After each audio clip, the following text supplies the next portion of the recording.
Hello, everyone, and welcome to our ongoing Shadowrun game, Run the Flood. I'm your Cosmic GM, Softonomicon. With us tonight we have T103, played by Vamp Daddy, Morningstar, played by the Rissa Rave, Jason, played by Noskavian, and Mojave, played by Daybreakathon. Now, let us get right into our story. When we left off, the party had just accepted a run from a mysterious masked individual. This job would take them out past the flood wall to collect a passage from a wreck on Jasper Cove. After leaving the meeting with the Mr. Johnson, the runners split into two groups, with Morningstar offering up her couch to Mojave and Jason and T103 heading off to their shared residence. The previous day's fog and rain have dissipated, leaving a clear sky and comfortable temperature. It is now around 4 p.m., and Morningstar receives a message from Jason, with instructions to meet at his and T's place. The address was in a fairly upscale neighborhood, a condo building called Orchid Heights, overlooking West LA Bay. Condo 35A.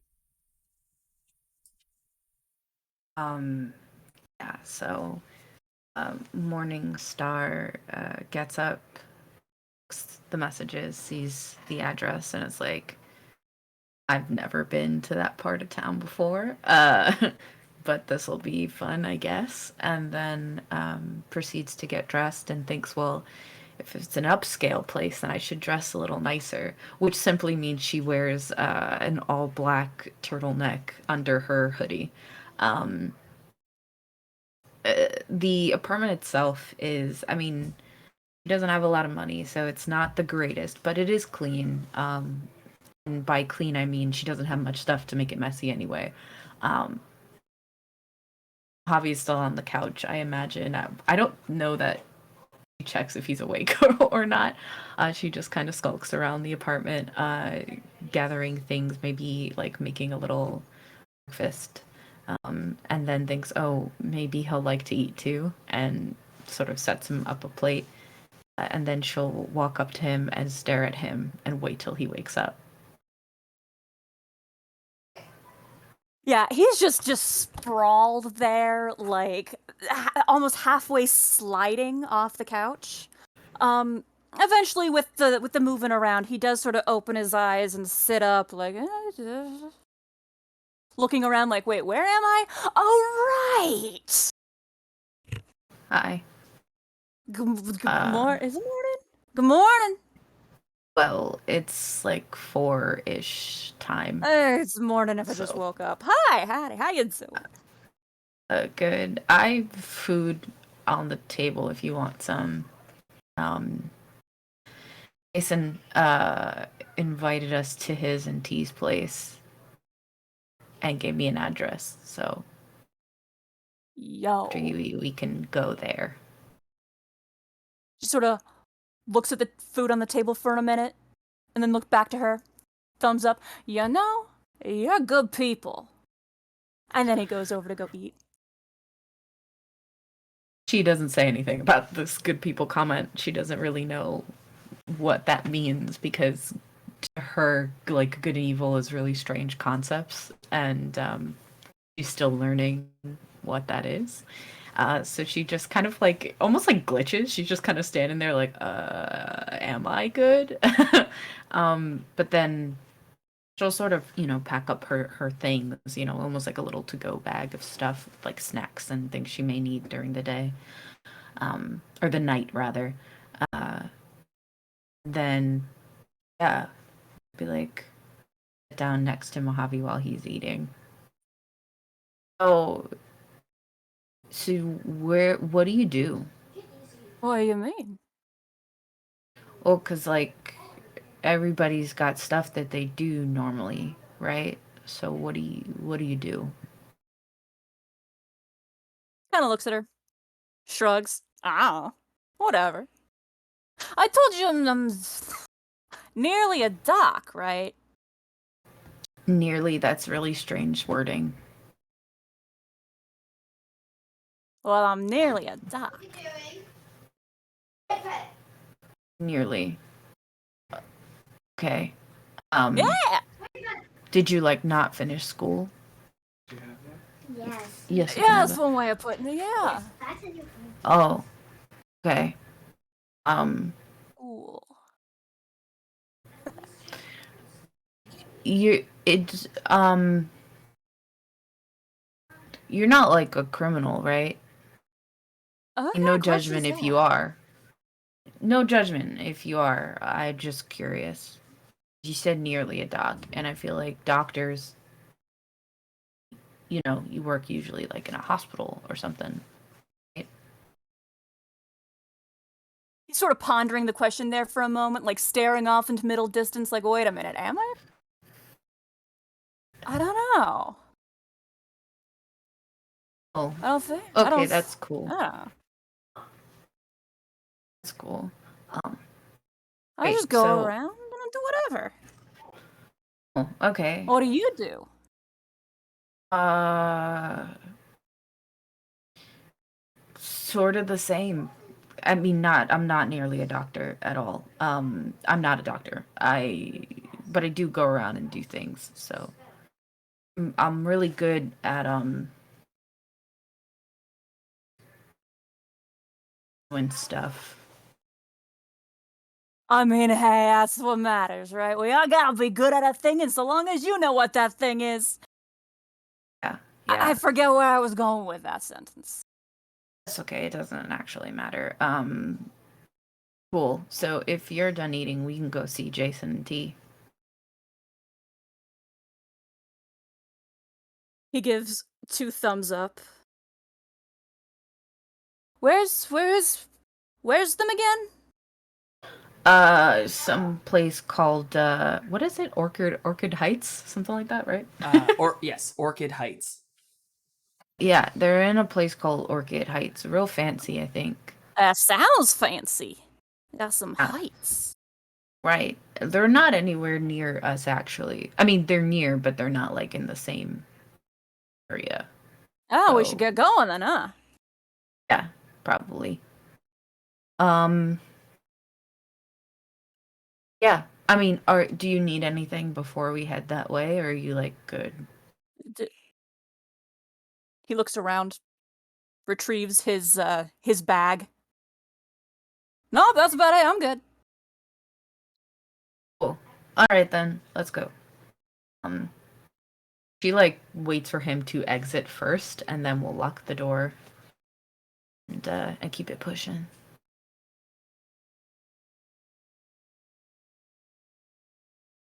So, I believe, Morningstar, you have a vehicle? Ooh. It's not also nothing fancy. Goes from point A to point B type of deal.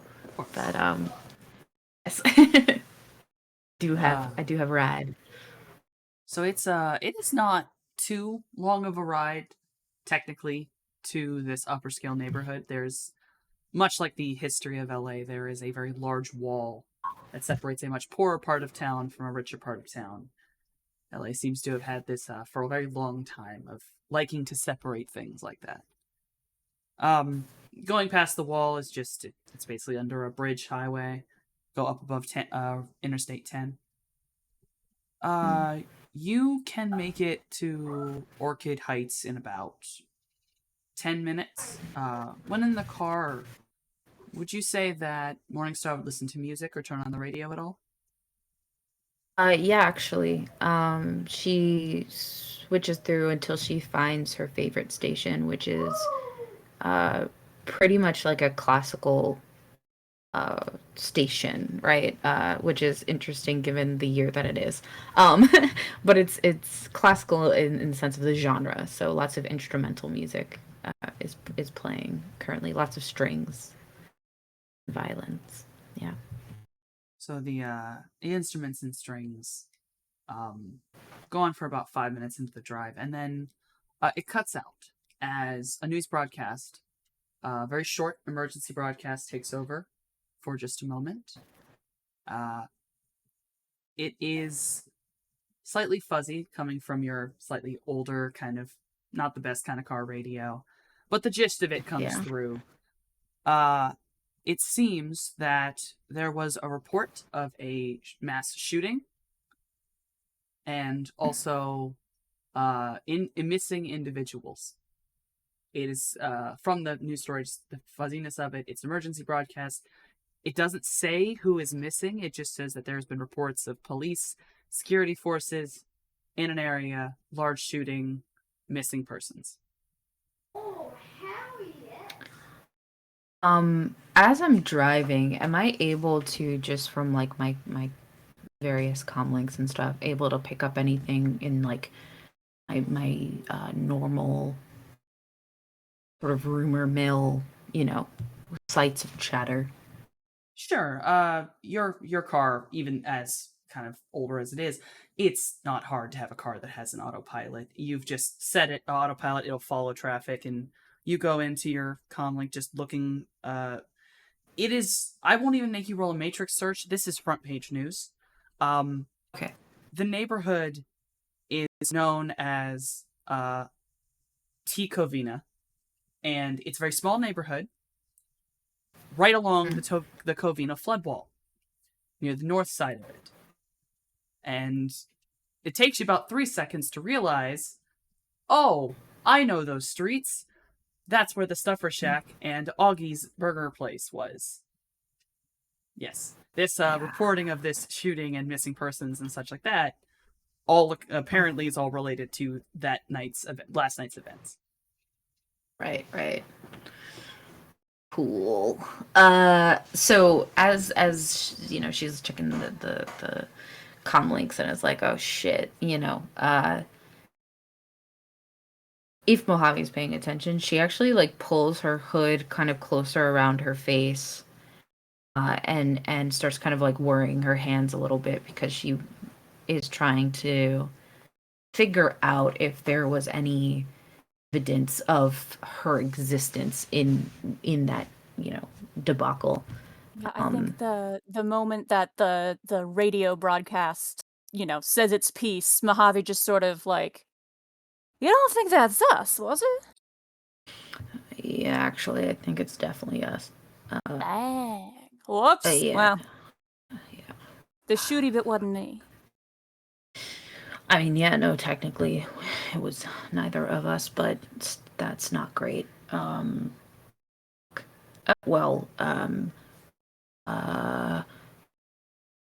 very quickly, Morningstar, like in that kind of shit panic, is looking for a sort of like faster but maybe more discreet way to get to Ian and Jason's house instead of taking sort of like the traditional route, to essentially avoid as many eyes as possible.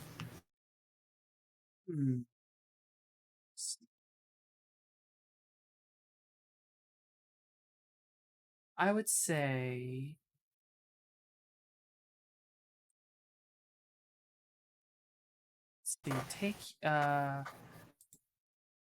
doing a matrix search would let you do such a thing.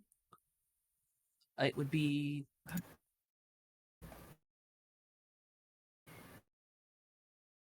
data processing and perception, which to default that it's actually, I believe, give me 2 seconds to check it. Your data processing is your logic, so it is logic and perception. Okay. If you do not have perception, obviously you're just defaulting logic and limiting it by your mental. That's what okay.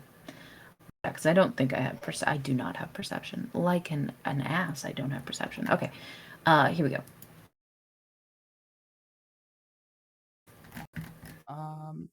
That's enough. It's a simple GPS search. You easily find it's not faster, really. It's about a minute, similar time ETA.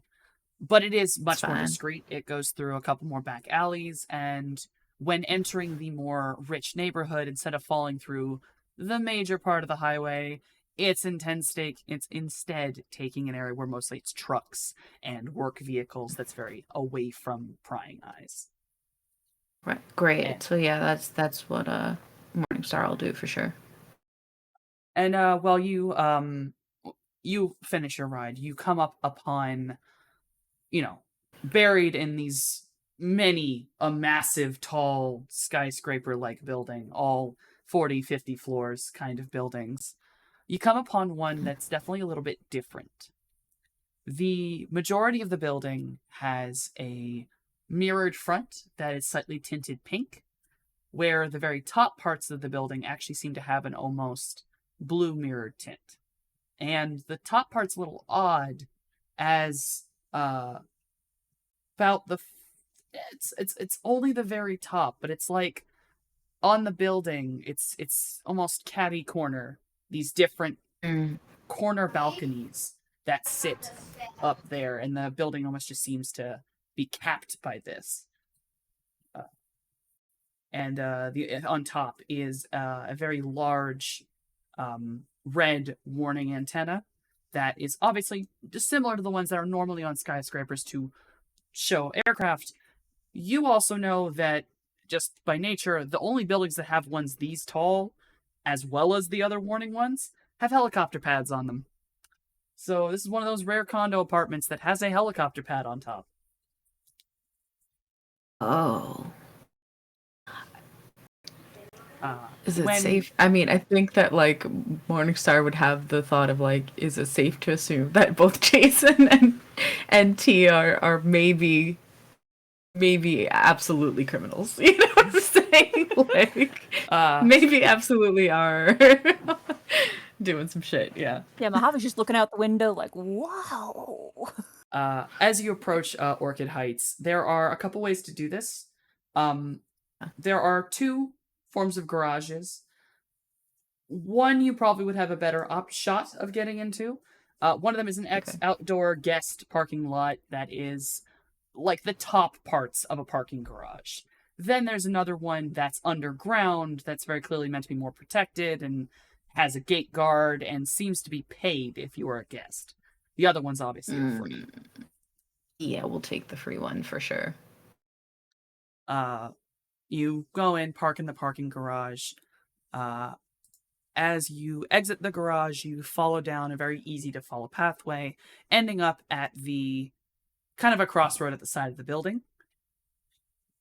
Would you say that you would go towards the front of the building and simply walk in, or do you wish to do something else?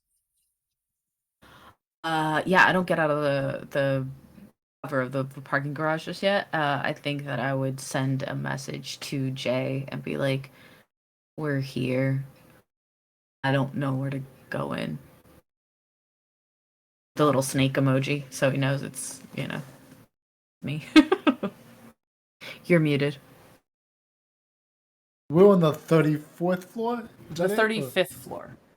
35th floor. And you would know this, that the guest policy is very simple. All they need to do is talk to the front desk and just you literally call down and say, hey, I'm expecting 2 guests. They say your name or a name, whatever you would like to give them. And then they are allowed up.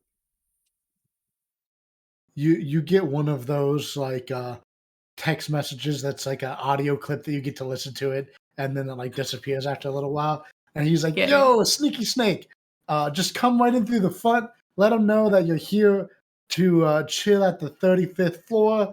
You can drop my name, Jason, and just come on up." That is concerning to her, but she's like, okay, it's his house. I guess we'll follow the house rules. Yeah, Mojave's just grinning. He's like, all right.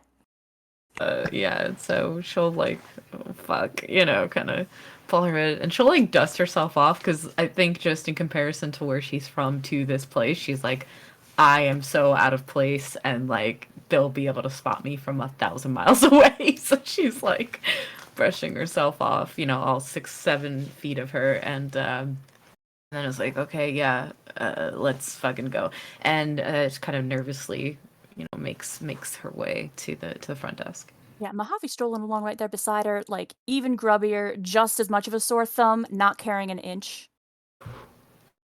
Much like the rest of the lower part of the building, the front doors and windows probably you can kind of guess just from the outside they're two-way, and the minute you walk in, it's clear that they're two-way mirrors. But they're also this almost rose gold pink color on the outside. Entering in, you enter into a lobby, and the lobby is ostentatiously designed, with clean pink marble floors and white walls, adorned with images of orchids and praying mantises of varying colors and species. Gentle music mixed with the gurgling of water fill the large lobby. 2 fake trees frame a massive central fountain. Holographic petals adorn their branches and float down around them before fading away. The fountain's centerpiece is a statue of a woman sat atop a sphere. In front of all the spectacle sits a human man in a baby pink vest, looking bored behind a semicircle front desk. Pairs of elevators are located at the back and sides of the room, signs signifying where each lead. To the left, amenities, the right, apartments, and the rear, condos. Hey there, Pally, Javi says, immediately strolling up to the guy at the desk. We're here to chill with Jason at is it 35th floor? 35A. Yeah. The very clean and proper young man looks up at you. At very first seeing you, is very confused. You say these things, he doesn't even respond to you. He just looks down at his screen, taps his what looks like a space bar twice, looks at you again, shakes his head, and is just, yes, to go to the 35th floor. It'd be the elevators behind me. It's the first button on the bottom. Thank you. He just strolls on in. Although he does pause to try to touch the holographic flower petals first, just out of curiosity. Your hand does go right through them, as they're just a hologram. Yep. But they're rather pretty up close. I think Morningstar, while he was looking, was hovering over the the front part of the desk to see what he was doing. And then just kind of if you were to look over the front part of the desk, you won't really get to see the bottom of it, but you recognize the screen that's actually up on the other monitor he has. It is a very popular idle game that a lot of people play. One of those nice little city builder games. He's very clearly very bored with his job.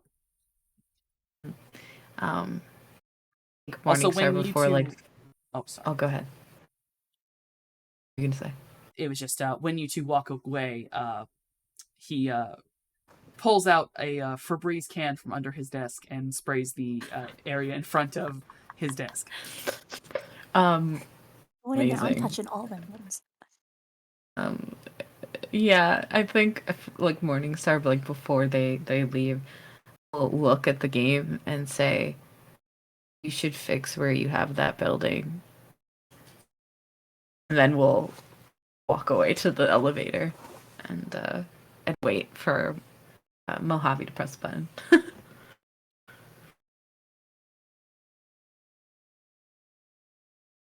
Yeah.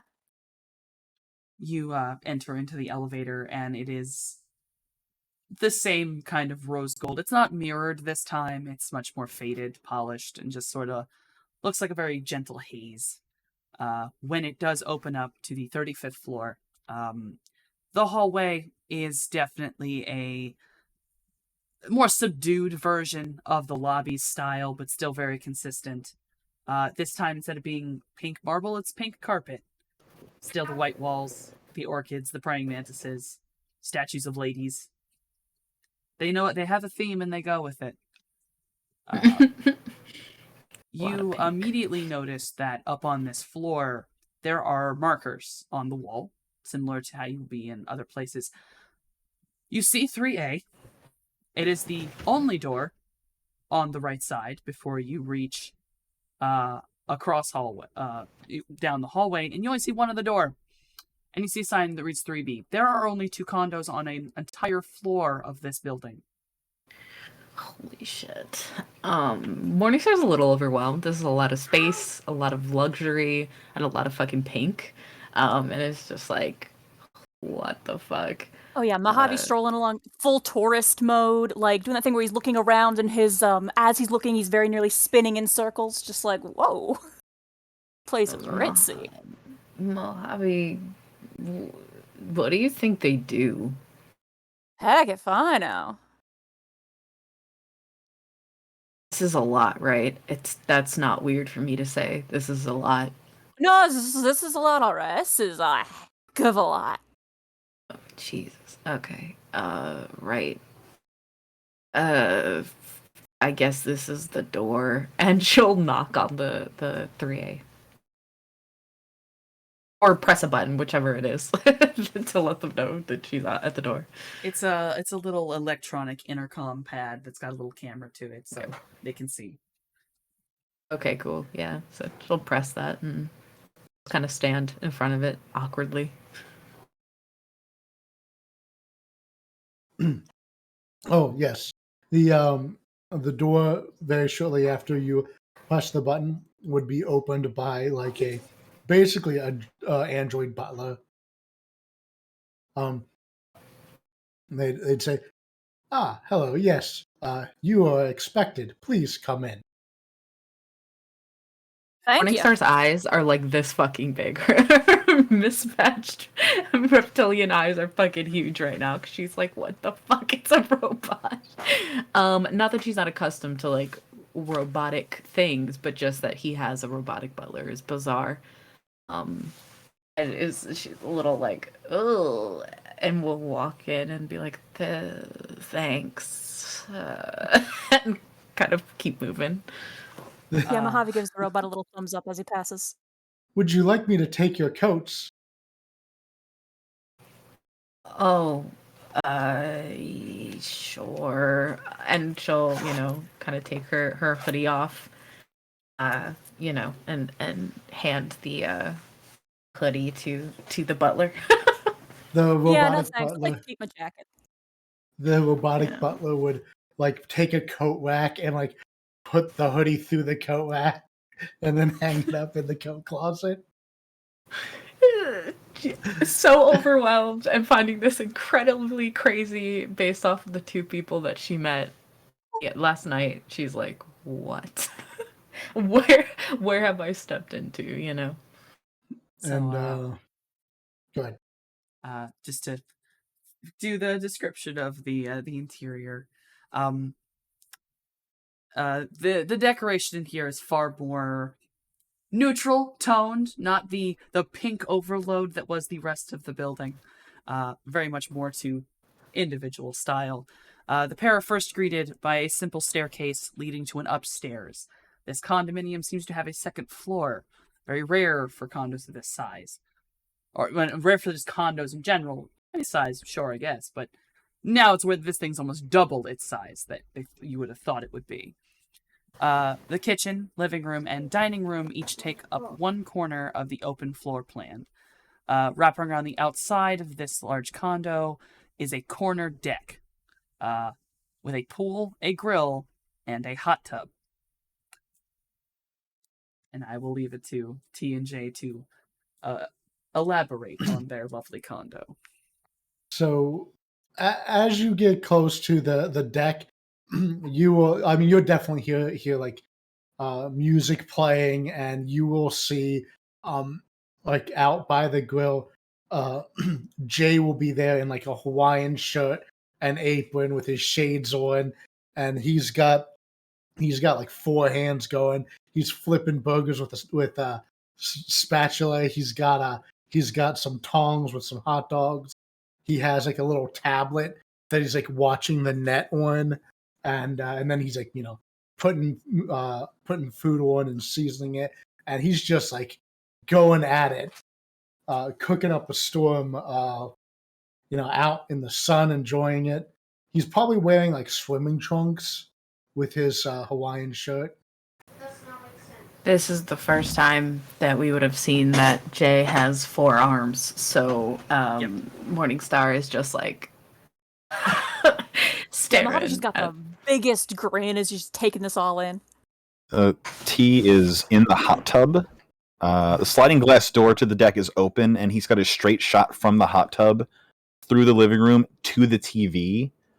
He's literally watching like the college football game. He's got like a beer in one hand and then like a cigar in the other, and he's just vibing, like bubble jets on everything. What the fuck? He strolls on, waving through the window. Howdy! Yo, hey! Good morning! Good afternoon! How you guys doing? You I'm hungry? doing all right. How you doing? Hot dogs and burgers. Summer Hey. life. You have 4 arms. Yeah.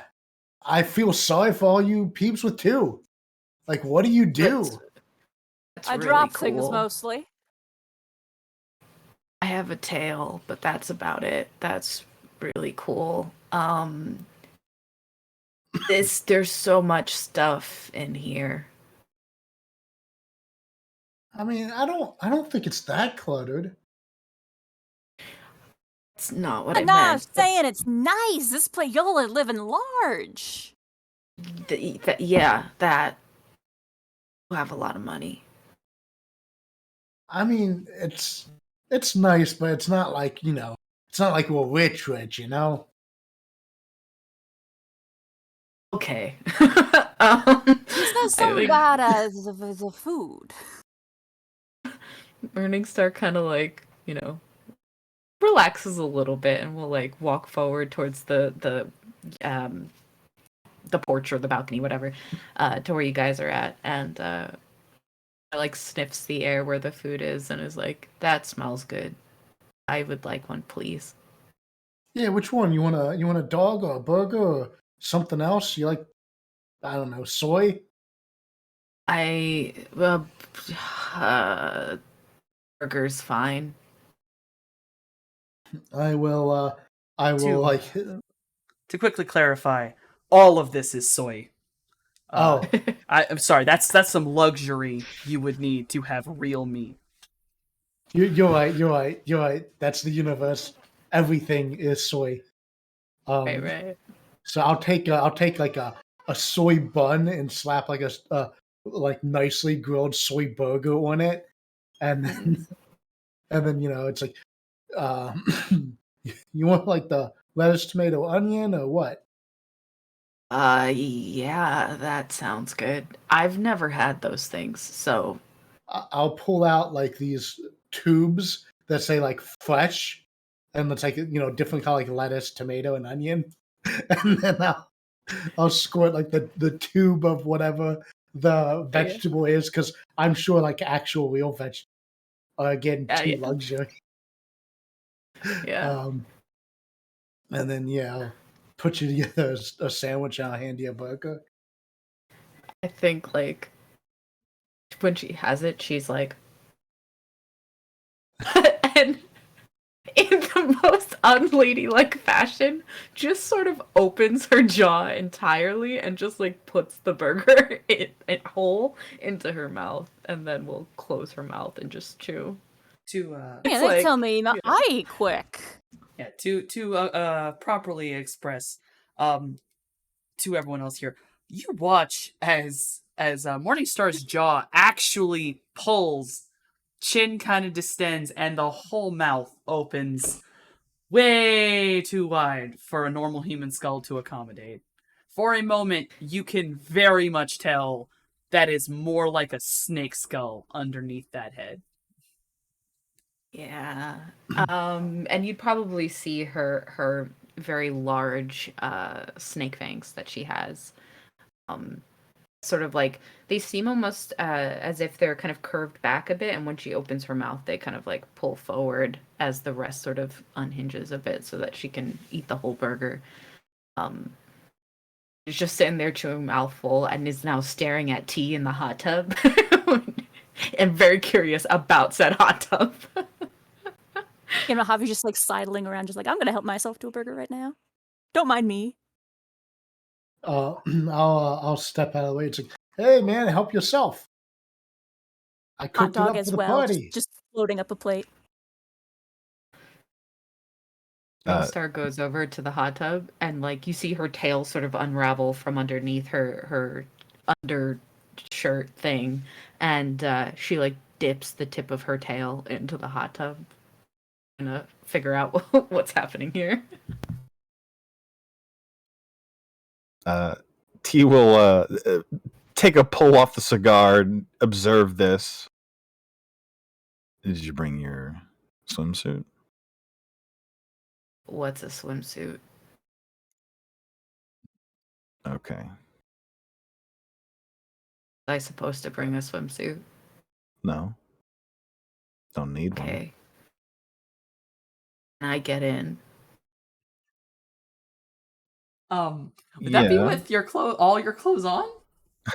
I mean, there's Actually, what is T like shirtless? Is that like what she can see? He doesn't have a shirt on. Yeah, he's Well, wearing like just trunks. Okay, so this is actually where you will be able to see the exact extent of how far in the cybernetics go. It is leaning into the point it's almost certainly slightly overlaying the pectoral muscles, and following back his shoulder, it is actually banded in the back of his back. It's pulling his shoulder blades together so that it can actually withstand the weight of how heavy they are. And you can also see the cords on his neck very well that hold his much more heavy skull up. Okay. Morningstar surely like takes note of all that, given her own history. But she takes off her like top thing, and is trying to mimic how he looks. So she like takes off her shoes and her socks. She's got pants on, but she like takes off the top part, and you see that she's Snake pretty much underneath there. But her form itself isn't very feminine at all. It is just very much like a snake cylinder type of form, but it's all muscle. And there are various scars on her body that look surgical. I don't know how to describe this in this world, but like she looks almost as if she was stitched together in a way. But it is not like cognizant of propriety or sort of awareness of that, and that like that's not normal, and so we'll climb into the hot tub very awkwardly, then is looking at T and then like trying to mimic the same body language, and then sits fully in it. T's body, what is not cybernetic, also shows signs of lingering damage, nowhere near as neat. It very much a product of whatever caused him to be the way he is. And when you mimic his body language, he will actually kind of pitch to the side and lean out into a cooler, and he will pass you a beer. Go grab it, hold it for a couple seconds, then try it. And it's not that she hasn't had alcohol before, it's just that she doesn't recognize, like, oh, this is beer, or, what she's drinking. So she takes a sip of it and has a moment where she's like, do I like this or not? Then we'll just keep drinking it. Return to that same, like, mimicked, taking up as much space as possible in the hot tub. Of course. And like, yeah. Mojave off to the side, just chatting with Jason, like, so, you see the thingy, the news today? No, I haven't been watching the news. There's a lot of, I don't know, a lot of times the news just gets so like, corp with this, corp with that, and it's like, I feel ya. But yeah, no, might be a bit of interest there, cause yesterday, everything happened yesterday. Yeah. Yeah, I mean, I'm sure we'll check it out after the game. T's watching this game right now, so I'm pretty sure that's more important. Well, I hope they didn't get any footage. Footage mean, of if what? nothing else, no, yesterday, the whole to do with the Stuffer Shack place, right? Yeah, it was on the news. All Oh, the pew pew pew pew pew pew pew. Yeah. so they were like some heroes save the day. That's cool. No, it's more Nah, like more there's a just like just shooting. a bunch of guns got shot and some people were missing. Cops Oh, and security forces were all there, and missing person, which is Augie and whomever else you guys dispatched of, and I hope they didn't get any footage of me, is all. well, I mean, none of us are missing, so we're good. We're good. I mean, we're good. Okay. She just takes a very large swig of the beer. But she's gonna take Jay's word on it. That we're gonna be okay. Yo, T, did you want a dog or a burger? Both. Jay will put a couple dogs and a couple burgers on a plate, and then he'll take a burger for himself, and then yo, Doc, you want to join us in the hot tub? That looks to be the chilling spot. I'll sit outside. And Jason will go over to the hot tub. He'll set the plate down by T, and then he'll like half jump into like a vacant spot in the hot tub, but he'll like half jump where he'll start to jump in, but he'll brace himself with his back pair of arms and then like lower himself in while he's eating his hamburger with his other arm, and then like reaching out for a beer. Living his So- best life. So Oh, yeah. extra. Teal passes him a beer for absolute sure. Yeah. Yeah, Mojave just sits down cross-legged by the side, just with his plate in one hand, and he snags a beer for the other, and just like, yeah. I think Morningstar will kind of like give room for Jay to get in, and their tail is just like floating above the surface of the water and kind of like in a way that children when they get into water kind of like will put their hand on the surface and like play with it. Her tail is sort of doing that motion over the surface of the water, and she is baffled by this level of wealth and like, this is a hot tub. This is so cool, kind of, expression. T will motion kind of with like a side tip of his head towards the infinity pool, which has like the false edge at like the edge of the balcony, where it just goes off into the sky seemingly. If you prefer. What is that? Pool. Deeper, more water. We had a pool at the lab and it wasn't that cool. Okay. And she like gets up very hurriedly and like, despite her tone of voice, she's really excited, with like a childlike excitement, and like goes to the edge of it and like dips her tail in it like she did with the hot tub really quick, and then fully cannonball jumps into the pool.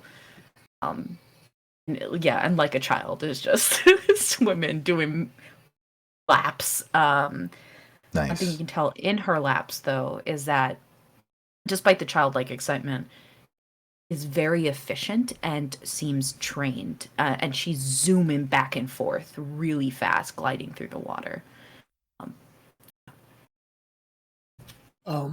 Some of the nearby like drones that are like the house staff drones will like start like cheering almost as if like they're programmed to cheer for cannonballs.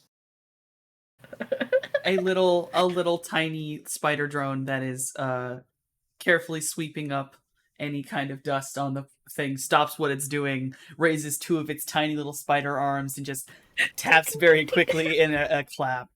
The butler on the inside of the window is doing almost like a golf clap. And then they go back to their work. Yeah, I think eventually Morningstar actually starts like forgetting herself, forgetting that like, her essentially her life and she starts as she's swimming through. You notice she like goes underneath the water and I guess like kicks off of one edge, but goes up into the air and does like a somersault in the air and lands back in the water in like this perfect dive. She's Mojave like just cheers. having a ball in this pool, just having the best time. Yeah. There's probably at one point you hear a bunk, and it's because she tried to swim to the edge that has the false thing and like just knocked herself. Comes up and is like, oh, okay. And is staring off the edge. Yeah.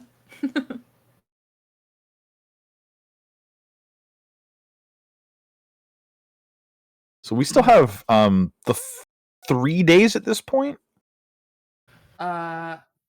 Yes, technically speaking. So is there any prep work we need to do?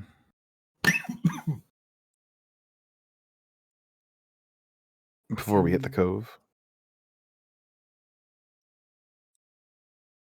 Yeah, we should totally prep, like max prep. What kind of Morningstar prep? will have heard this. Yeah, Morningstar will have heard this and comes back to the edge that's like closest to the hot tub, so she's like a part of the conversation, you know. Like, you know, man, like maximum strength preparation is what we need. Yeah, but like, what's that look like? Like we get a plan together, you know? Okay, yeah. Plans are. Well, they tell me it's the good thing to do a plan. Well, it starts off with knowing what everybody can do. Then we can each have jobs to make the plan go smoother. Right? Yeah, so what's everybody do? I don't know what I have to roll for this, but Morningstar is going to. I believe I'd have to like drop into AR or something to be able to do this, but I'd like to like, the little spider cleaner.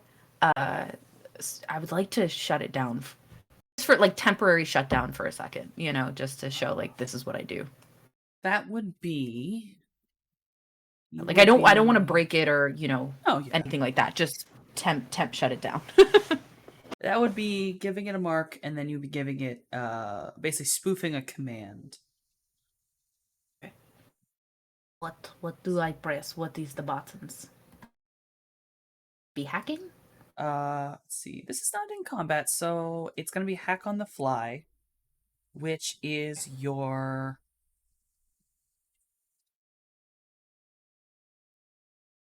data processing and hacking, which is your logic and hacking. So your hacking skill. So I click. Oh, if it went. Yes, it went. Okay. Just give the rating. You have a single mark on it, and you can attempt to spoof a command, which is one more hacking roll.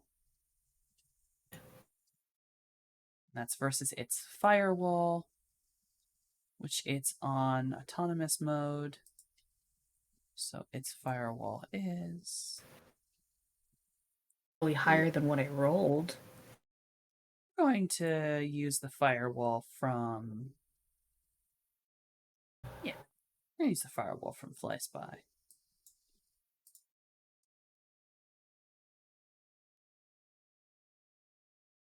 Oof. No, you cannot get past its firewall to spoof the command. Your mark is still on it, but you do not, in fact, get past the firewall. It will not respond to your command on this. Now, granted, these are all simple actions, so these are in a couple seconds, and you are not in combat. If you want to try to roll it again. I do. I'll try to do get a one little more- better. One more time before Okay. I will have to kick you out of it. Yeah. Well, I got a 2 this time, so. If okay, so if shutting it down doesn't necessarily work, perhaps I'll make it like do a dance or something. You know what I'm saying? Whatever would be sort of the easier kind of command to make it like. I'll give that the spoof command fails, But when the mark falls out of the bot goes into a moment and drops what it's doing. It skitters back over to Jason, sort of as a return to its master because something went wrong in its head. It thinks it had an error. Right. So yeah, I could do that kind of stuff. Into what kind of stuff? Usually better than that, but I don't know how I do it exactly, but I was sort of starts to say I was made to, then quickly changes phrase to I was taught how to do stuff in the Matrix. So that's what I can do. Jason would kind of like look over at his little bot and like try to run a quick like diagnostic on it. Like, I mean, these are my bots, so that's probably why they're a little tougher. You know, I made them myself.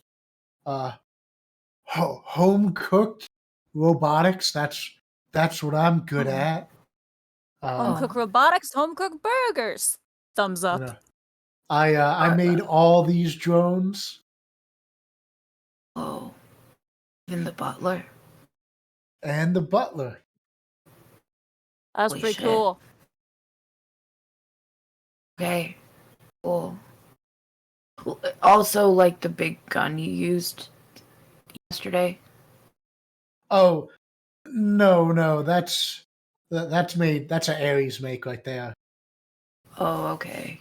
Okay. Do I know of like Ares? Because I have an Ares gun, but like, do I know if it's like big company type of deal? Like, what do I know of that? Let's see.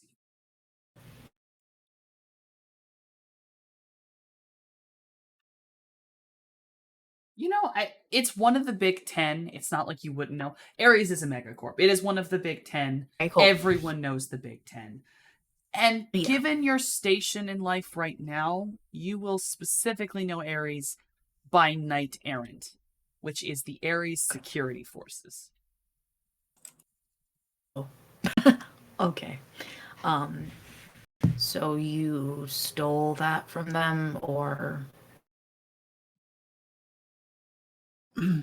Nah, New Yen. I just bought it. oh,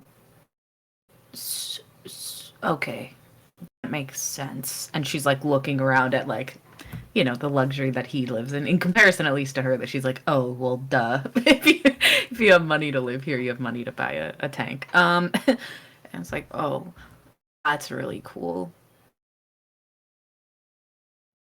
What do you do, T? The eyes shift from the TV over to Morningstar.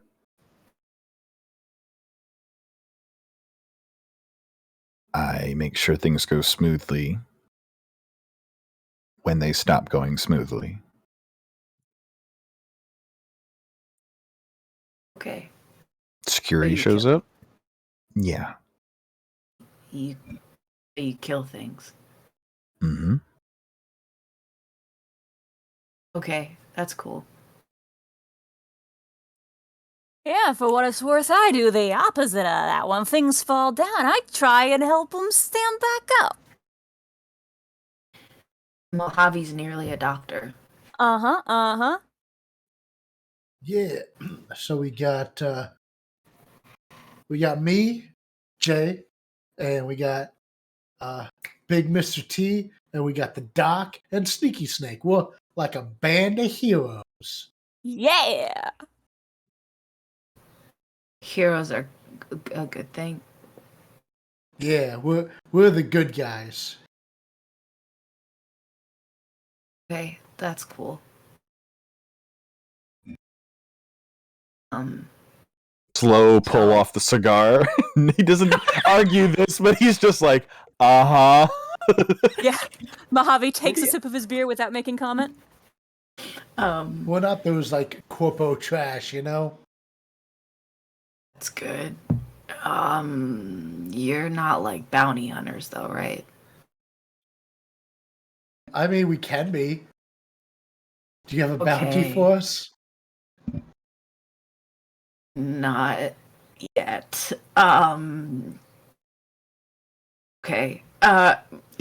Morningstar will like come out of the pool, but rather than like coming out normal out of the pool, they literally just like slither up onto the onto the deck or whatever, and go back over to the hot tub and kind of just sit cross-legged, uh, at the edge of the hot tub, and says, "Right, so I've done kind of runs before, but not like this. So I don't know how you guys want to go about doing this. Um,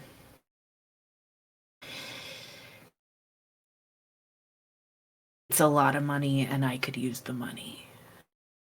Information. Nod.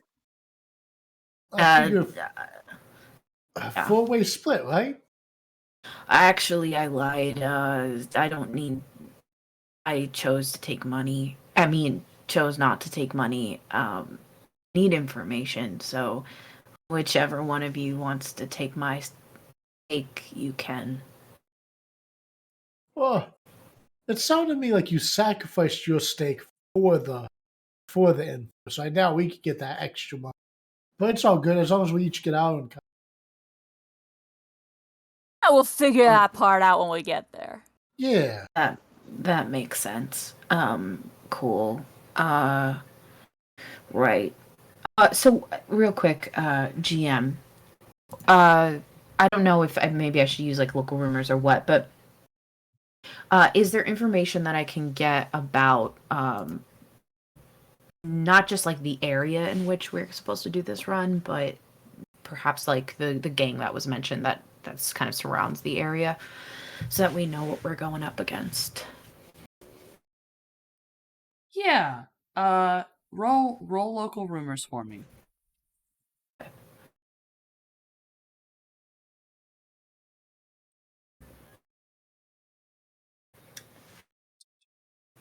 Out of 2. Then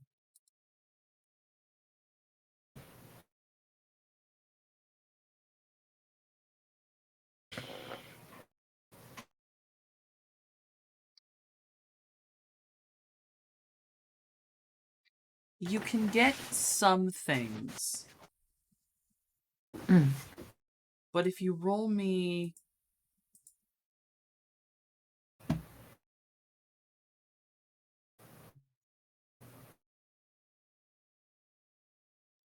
you know what? There it is. I was doing it slightly wrong.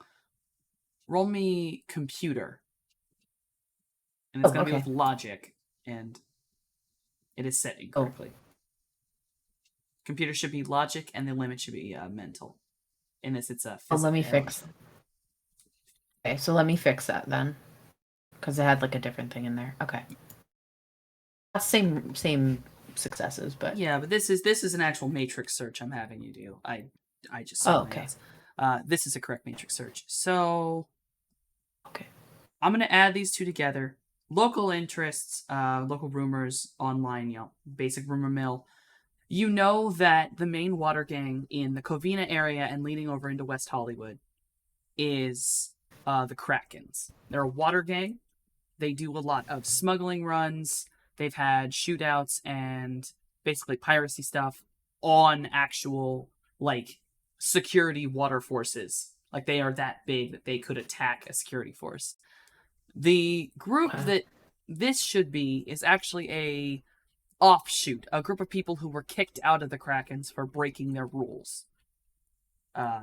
Some people say they broke the laws of piracy online, and a quick matrix search will bring up local newspapers basically discussing about stolen boats, piracy issues, and you do see the mention of Jasper Cove in there.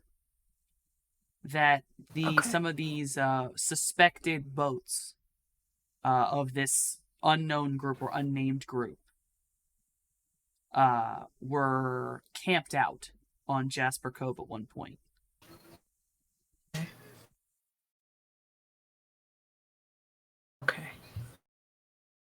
They were Oh. camped out at one point, but are no longer there?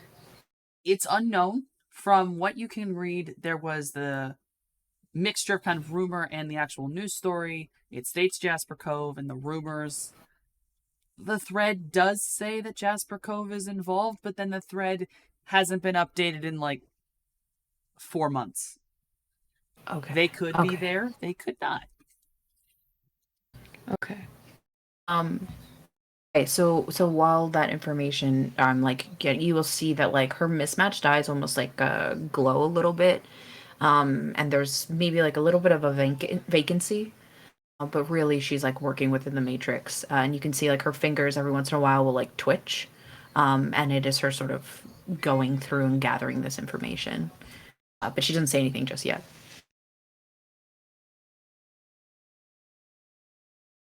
Javi quietly helps himself to another burger.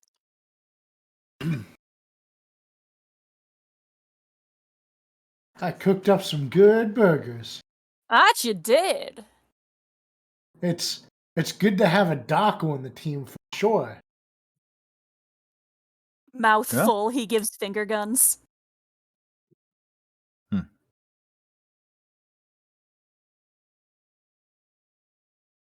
So we'll need a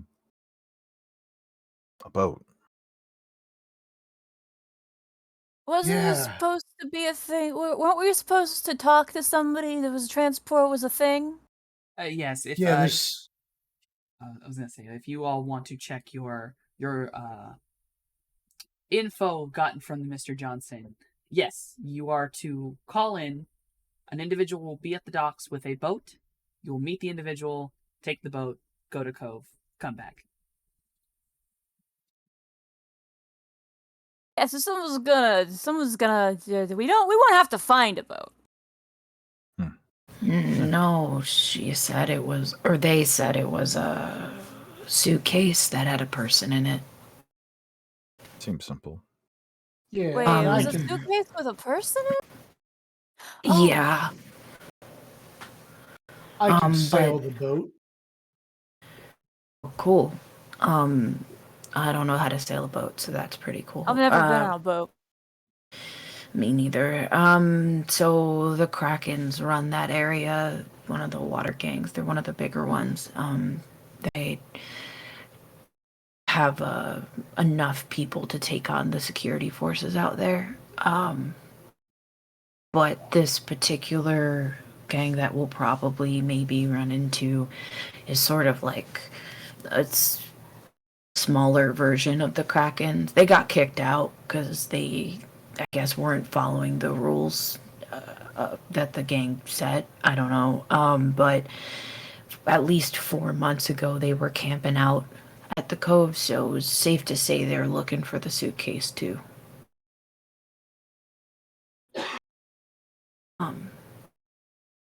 So that's something that we'll be up against. We'll probably need some weapons, which I don't think is going to be difficult considering, well, your weapons. But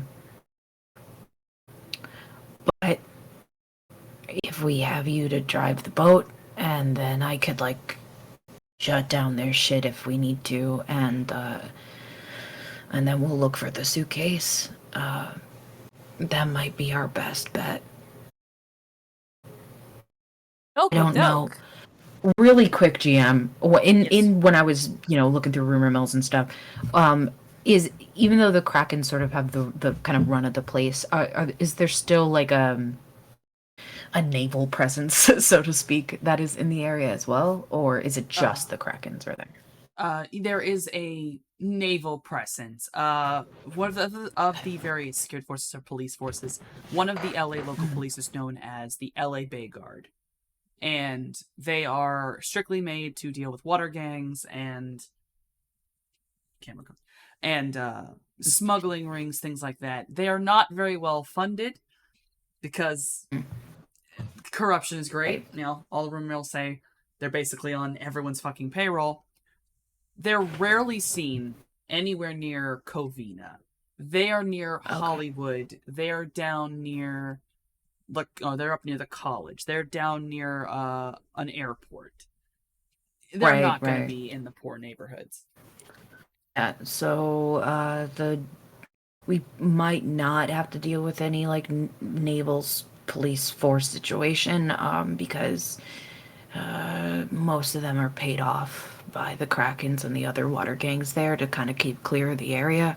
But they are pretty heavy in like Hollywood and some of the other you know, more well-to-do places down there.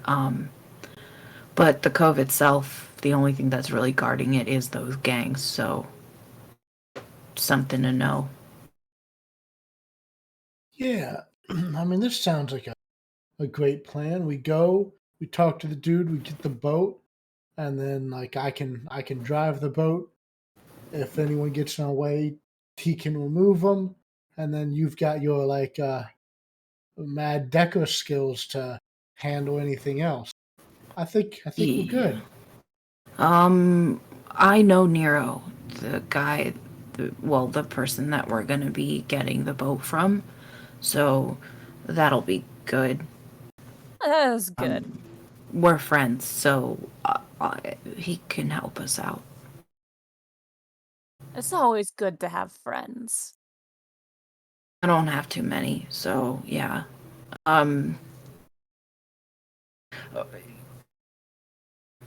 Sarah, I don't know how to prep for a thing like this.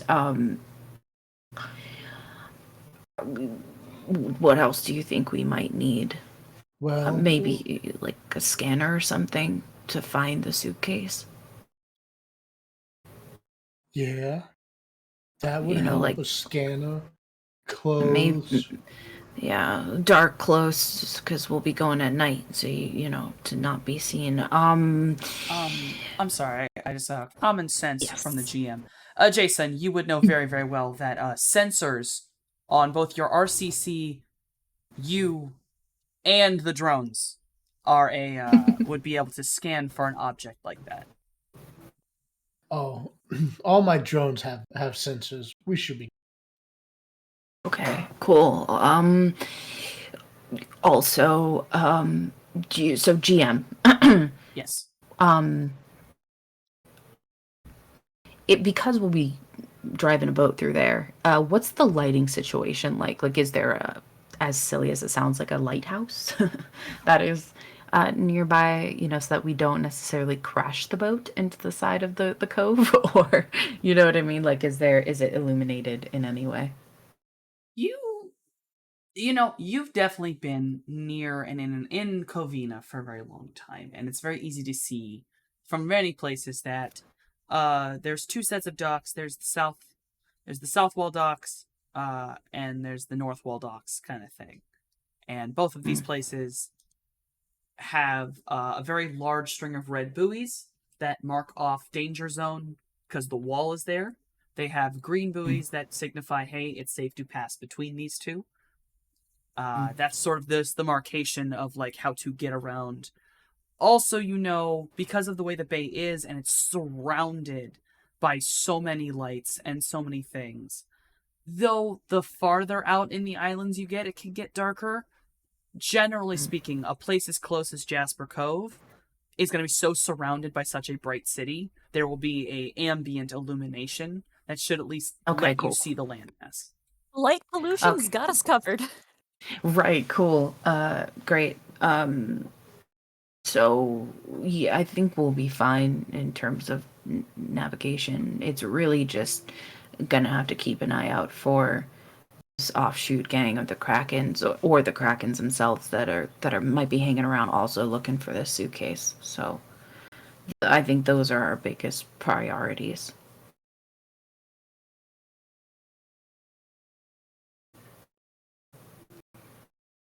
Okay. He sort of pats his bag. Well, I got what I need. I'm set. Yeah, my stuff's in the van.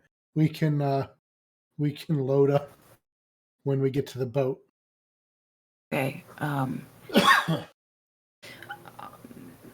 Do you guys want to do this like tonight or when do you want to do? Because I can just message Nero so he knows when we're coming. Yeah, well, I mean, I can get changed real quick, and I'm sure we can all just like go soak in the sun for like 15, dry off, and we can get some dark clothes on and get ready to head on down. Uh, the Okay. the wheels don't go very fast, but we can get there. Okay, that's cool. Okay. Sounds good to me.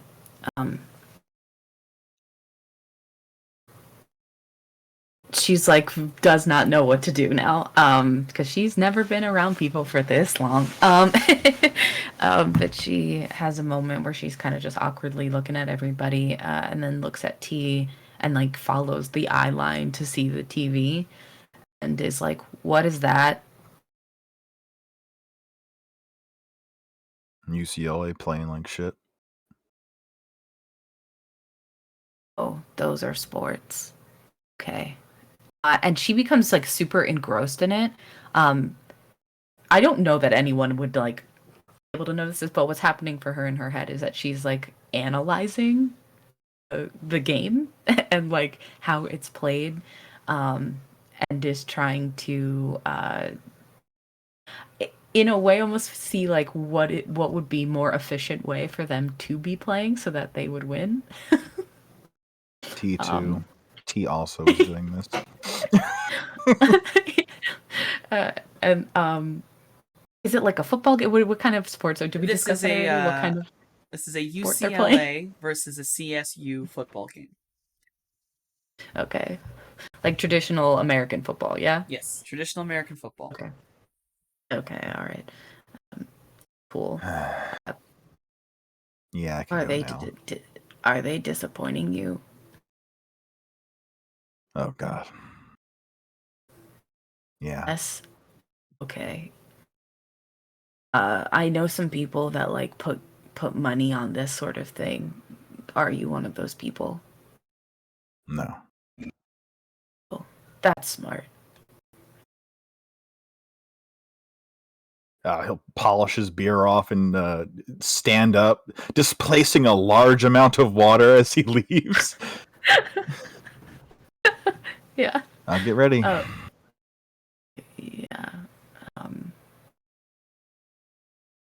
She just kind of like holds herself out in the sun and kind of was like waiting to dry.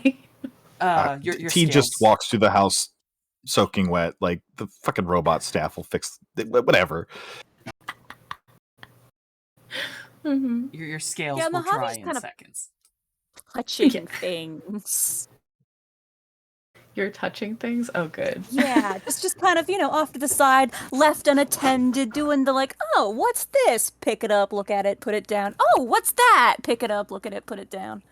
Examining whatever trinkets they've got lying around.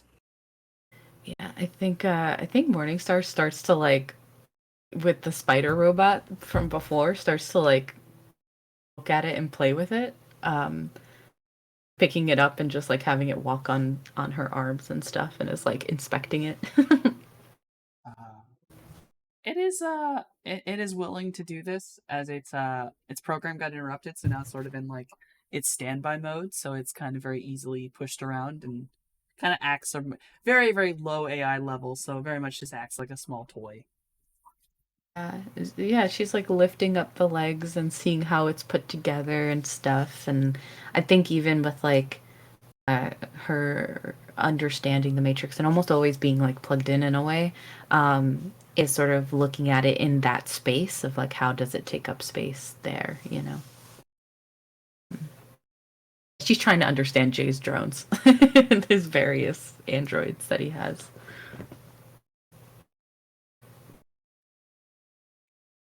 As far as trinkets go, out by the pool at least, I know T's at least got like one of those big inflatable beds. So he can be like on the pool without being in the pool. Of course. Yeah. Yes, but your when he trinkets does are being return, examined. he is in like his like you hear him coming before you see him once he's got like all the armor on and shit. step out onto the deck. Either of you know how to use a gun? Yes. Yeah. She pulls out her gun. Yeah, know I how got to one use around this. here somewhere. Just sort of like patting his pockets. Great. She presents her gun to him, and it's holding it properly, in a way that I think maybe T especially would be able to recognize as like trained. She, very well knows how to use her gun. Okay. What kind of gun is it? It is. I'll tell you in 1 second. His a Ares Predator 5. Oh, sure. There's a very approving nod. And puts it away, and like for the briefest second is just looking, staring directly at him, and then the next second is like, I would say almost, not necessarily in a literal blur of movement, but very quickly is like now very much in front of him in his space, and is like looking at the various accoutrement that he has, that is cyberware, and is like, are you all like this? I mean, is your whole body like this? Not yet. Okay. Okay.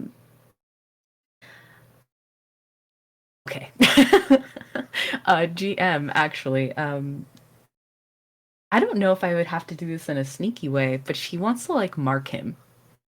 So she always has an eye on him.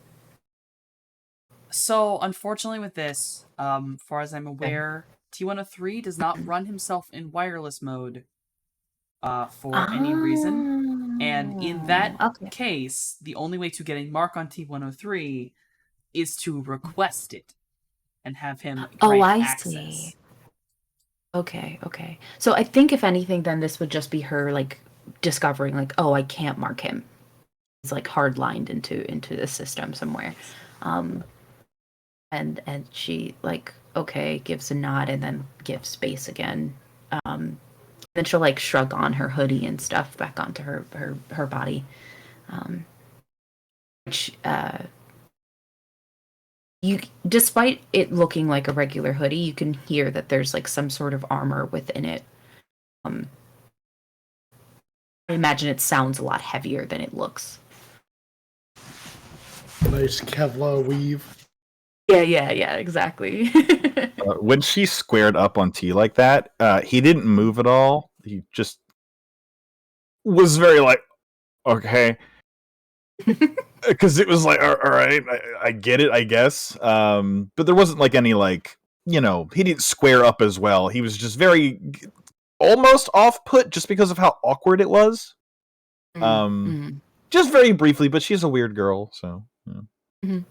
Like, yeah. To clarify, when she got up in his space, there's absolutely nothing like malicious about her approach. It was more so, I think he'd be able to read that she, like, if anything, is just fascinated by the way he's made up. I think it would become very clear how little she interacts with other people. She's aware of other people, but just, is very rarely up close with anyone and having conversations with them. So, yeah, I think he does have. Is the port like the dead end port like visible, Softy? The data vault or whatever. Yes, it is. It is very obvious on the back of your skull. It is clear that it is made as a it's not a data jack, as it does not have a wire that comes out. It's instead an insert point where a data jack would go in, which is very rare ever to see. It is a very clear sign that something is off. And I actually, you're an AR, aren't you? I am. There is one wireless signal that is on T. That's why I mentioned it. I was like, you might actually find this very interesting. Right. I'm sorry, you're right. There is one wireless signal because this is under my control. It has an icon that appears like a bird of some kind with a chain around its neck.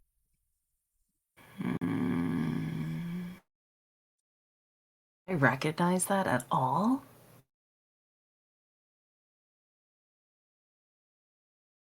Can you roll me one of your knowledge skills? Can you roll me as technology? Just the Yes, I normal one, not your can. specialization.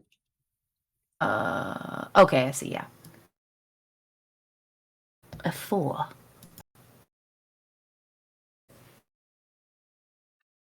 Yeah, that's not bad.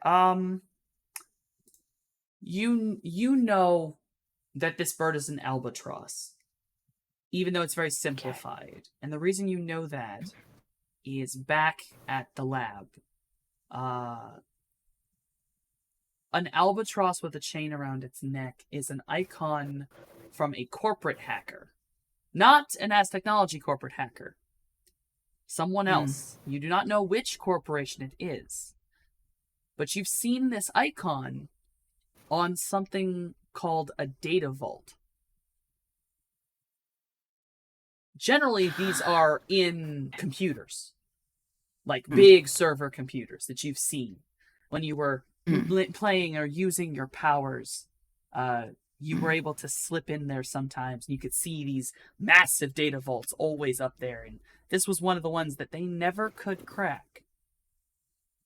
It never was opened when it was at the lab, and you were always a little curious about it. I am even more curious about it now. Morningstar, like sort of backtracking a little bit. When Morningstar's like checking, him out in this way, she's sort of like swaying and moving in that snake-like manner, and like this is very strange, but like the bottom half of her still is like sort of left to center in front of him, while the rest of her body kind of like curls around him and looks at this data jack. And she is aware that she can't mark him per se, but does sort of like pin it. Like, what? Actually, because it is wireless, you can try to mark the data jack. It's not him. I want to mark it. It's not connected to his personal network, so yes, you can in fact attempt to hack into it and mark it. I want to mark it. That would be a hacking test. It is a hack on the fly. Okay, so still logic and mental, or logic yes, and... still logic and mental. Okay, cool. It's a 5. You have a mark on it. Okay. Yeah. Just her little like snake icon would be like kind of slither into place, and then sort of like her flavor really would sort of curl around the albatross and then kind of mimic its shape so that it's hidden behind the mark of the logo itself. Yes, you now have a mark on this data vault. And with a mark on the data vault, you can actually gain a little more information about it, as you are now counted not as its owner, but as an administrator. Data from it is that this is a data vault that has been locked for a very long time. It shows you can see its data of last open date, and it is almost 10 years ago.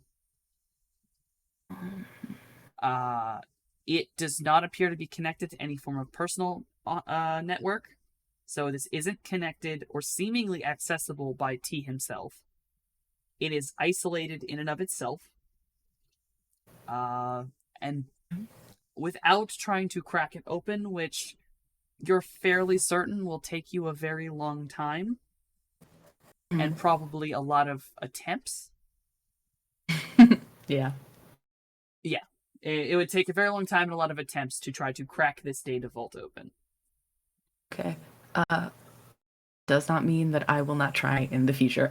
So eventually she like slithers her way back into the correct position. And is just, peering at T, and it goes, "How old are you?"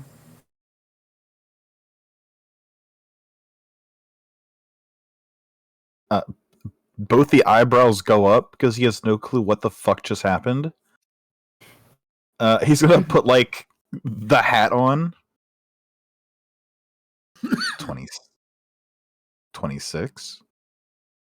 26. Okay. Then she'll just back away and to sort of go over to where the kind of the rest of the group is, more into the house than out on the deck. There's a clatter, Mojave going, "Found it!" So he picks up his gun off the ground where it fell. Don't use that often, do you? No. Generally, if I'm shooting this thing, if your doctor's shooting you something's gone real wrong. Yeah, I can tell. And she'll take it and she'll start to clean it. Very practice movements and just like make sure that it's functional so that should he need to use it, he won't fucking.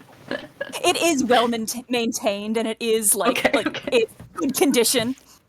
Okay, good. Because she'd be like, Jesus Christ, we're going on this mission and Mans doesn't have a proper gun.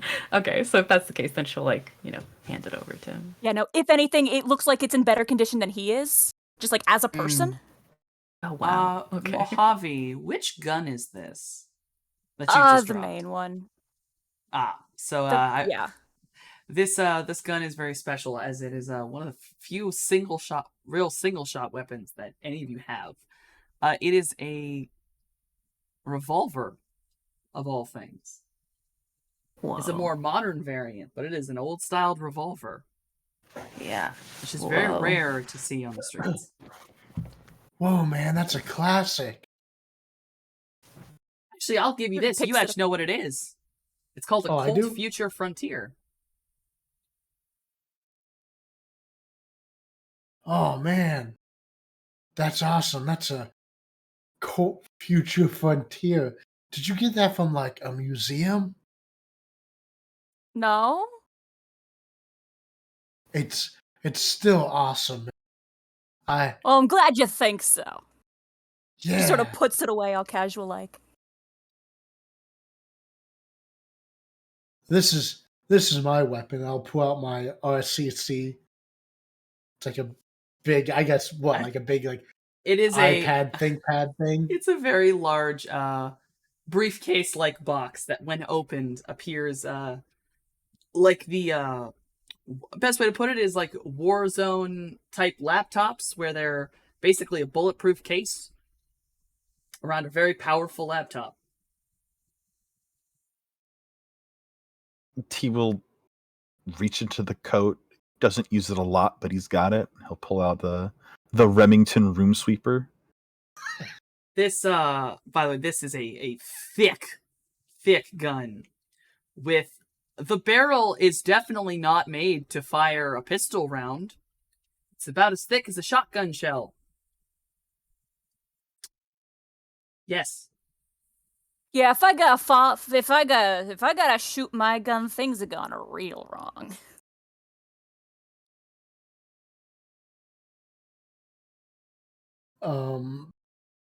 Okay. Well, yeah, hopefully we won't have to shoot them too often. Right.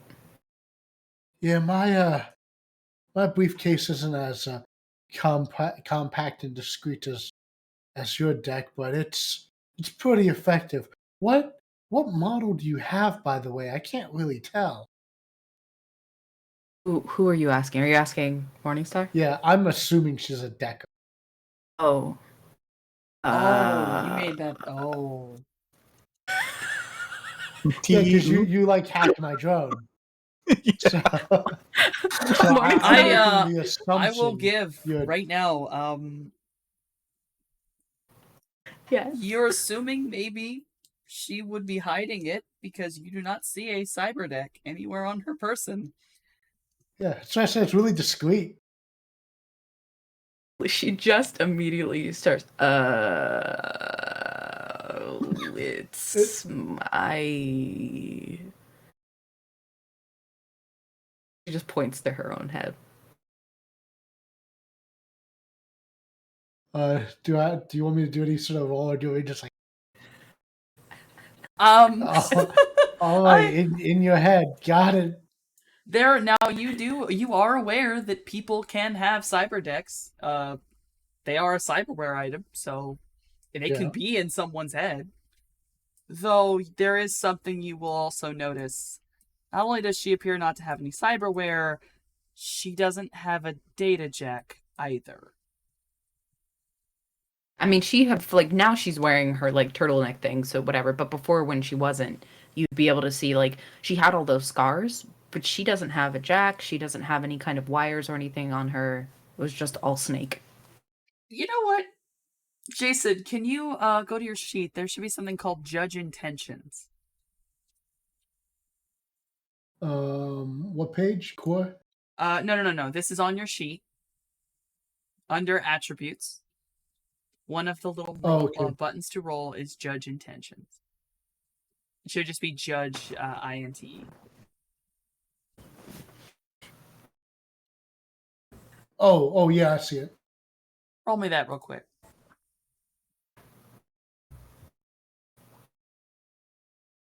Man, that's some really fucking discreet data jacks in Cyberdex, man. She's got some good shit.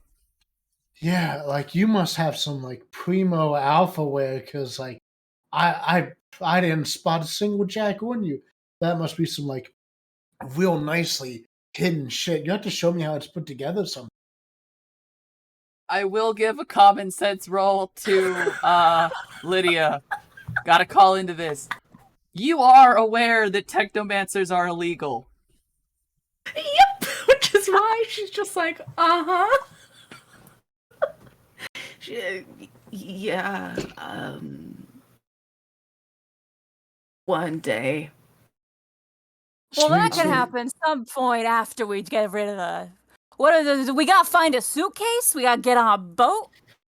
Yeah. So they said it was a suitcase, but also a person. I'm assuming that the person is in the suitcase, but they could be the suitcase. Yes, that techie makes thingies. sense. Yeah. That's cool. Should we like roll out then? We need to come up with like a cool name for our, like our group, our gang, our friends, you know? Are we a gang? Are we? T's headed for the front door. It's completely like the moment he's like, "We need a cool name," he just started walking away immediately. I mean, Morningstar is sort of like walking and talking and just, are we a gang? Is that what this is? Well, I mean, we're not like a gang, but you know, we can be like a gang. A squad. Yeah, squad. Okay. I'm not good with names. I'm sure it'll come. Maybe we could be like the A team or something like.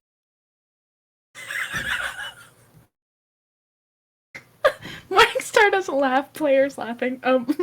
Morningstar just is like nodding along, like very fervently, like, "Oh, okay, we can do that." She's trying to understand how to be a person, so she's like, "Oh, yeah, okay." Then we'll like, teeter on after T103. But yeah, we can workshop the name. I'm sure something will make itself apparent after we've gone on a couple of runs together. You gotta get the vibe first before you can put a label on it. For sure.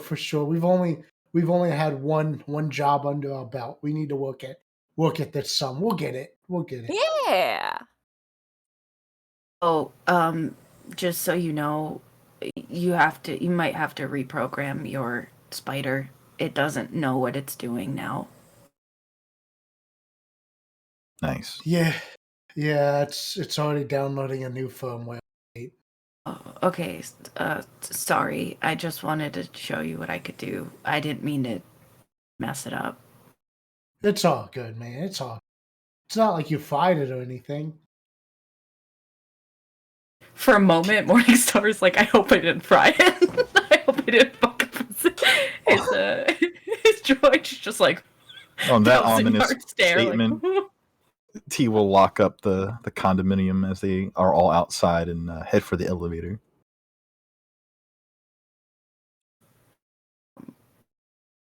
Once they're in the elevator, Morningstar will like look to them and be like, "Do I smell?" Lean over and sniff a bit. Does she stink? No. She smells like pool water right now. Smell like Okay. chlorine. Okay, because the guy at the front desk, he started spraying the air when we left, so I just wanted to make sure. Did that bother you? No, I just didn't want to make the man uncomfortable, and I wasn't sure if it was because if I smelled or not, so. Yeah. Just nods his head. Okay. Yeah, I think it was just because we don't look like we got money. I think he was just judging us. Oh. She Mojave ponders said this. with his general, completely unfazed smile. Yeah. She ponders this the whole ride down.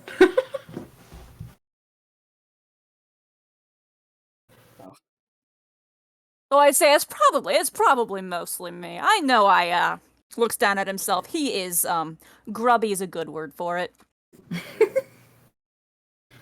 With the money, maybe you can get yourself some new clothes. Damn, maybe. After yesterday's payday, I can buy things. How tall is Mojave? About 6 foot. I would offer you guys some like spare clothes you could wear, but you're too tall. Fine. It's okay. What you back in height, you make up for in extra limbs. Yeah, and I'll pull my my what do you call those? Not Coat? I'll pull my trench coat closer and like tuck my arms in so it looks like I just have the two on. Listen, you ever tried to juggle? 'Cause I bet that could be real cool. Yeah, it's almost like, well, I mean, yeah, I could give it a. I bet it could be real cool. You could juggle grenades. Well, as Talk long as I'm about not armed. flashy. I mean, before you pull the pins and throw them. I mean, I just meant you could juggle grenades. Yeah, for sure. You could see that, like, she's really trying to, like, connect. And is doing a really bad job at it, but she's trying. You know what? I dig it. You know what? If we ever need to cause a distraction, right? That's what we're gonna do. We're gonna send Jason out with a bunch of grenades. He's just gonna start throwing them, and well, everybody's either gonna be real distracted or they're gonna get gone. One of the two. We'll just have to get grenades with remote detonators. Yeah. Or even just lookalikes, you know? So you could just throw and then people would be like, oh, he's juggling grenades! But really, Yeah. they're just like made of rubber? Or we could get like gas grenades, but instead of like instead of like the pepper spray stuff, we could just like put in some sort of like air cleaner. That way we Oh, throw the grenade yo. and it's just like Febreze. Oh, yo! You know, I like the way you think. Toss one to the guy behind the desk. Yeah! But Earns a little I could smile grip from them up. Morningstar. It would be like water balloons, but full of whatever. So, you reach the bottom floor into the lobby.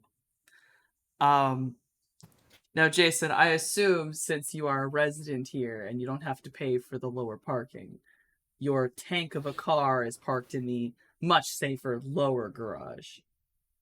For sure. So it's the amenities elevator, actually goes down to whichever garage level you believe you have left your car on. And Yeah, so we'll go down. Go ahead. You can take everyone down there and get into the beast of a car you have. We're stopping by the front desk on the way out. All right. There is the same very kind of short young human man in a baby pink vest, the uniform of this condominium, and he's just sat Is the there Back playing to his. sight, can- Mojave waves and Is grins. the Febreze can obvious? I don't know if he put it back below the desk, so you know what? Coin of fate, heads or tails. Heads. It is not obvious. Okay, going behind the desk then, Uh, and I'm The- taking his Febreze can.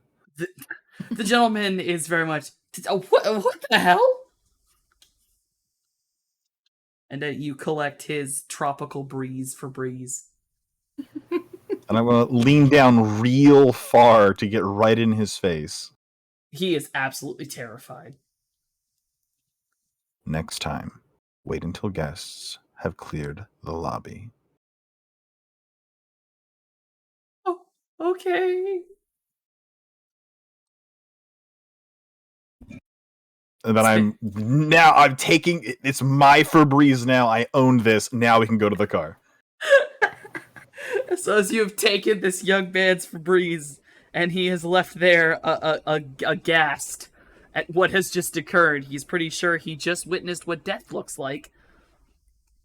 And he is going to have to question a lot of things in his life and whether or not this job is worth it. I mean, I think Morningstar is like, yeah, I think Morningstar's a little embarrassed and is like, oh shit, I just got that guy in trouble, and it's like, sorry. And then, like, skitters after the group. Yeah, Mojave waves, grinning, completely unfazed. Have a nice day! Oh yeah, he'll offer it to Jason. You wanted to juggle this? Sure, I'll try to juggle it with just my two hands. Okay. I think that's A palming roll? palming. I mean, it's just tossing a can of Febreze from hand to hand. Sure, but this is how well he does it. Oh, pretty well. Coordination. Yeah, you're pretty damn coordinated with all four of your arms. You can get the hang of it pretty well. It's only one object, but you're like, hey, I can do this. Mojave claps. You hear like a soft golf clap from underneath my trench coat.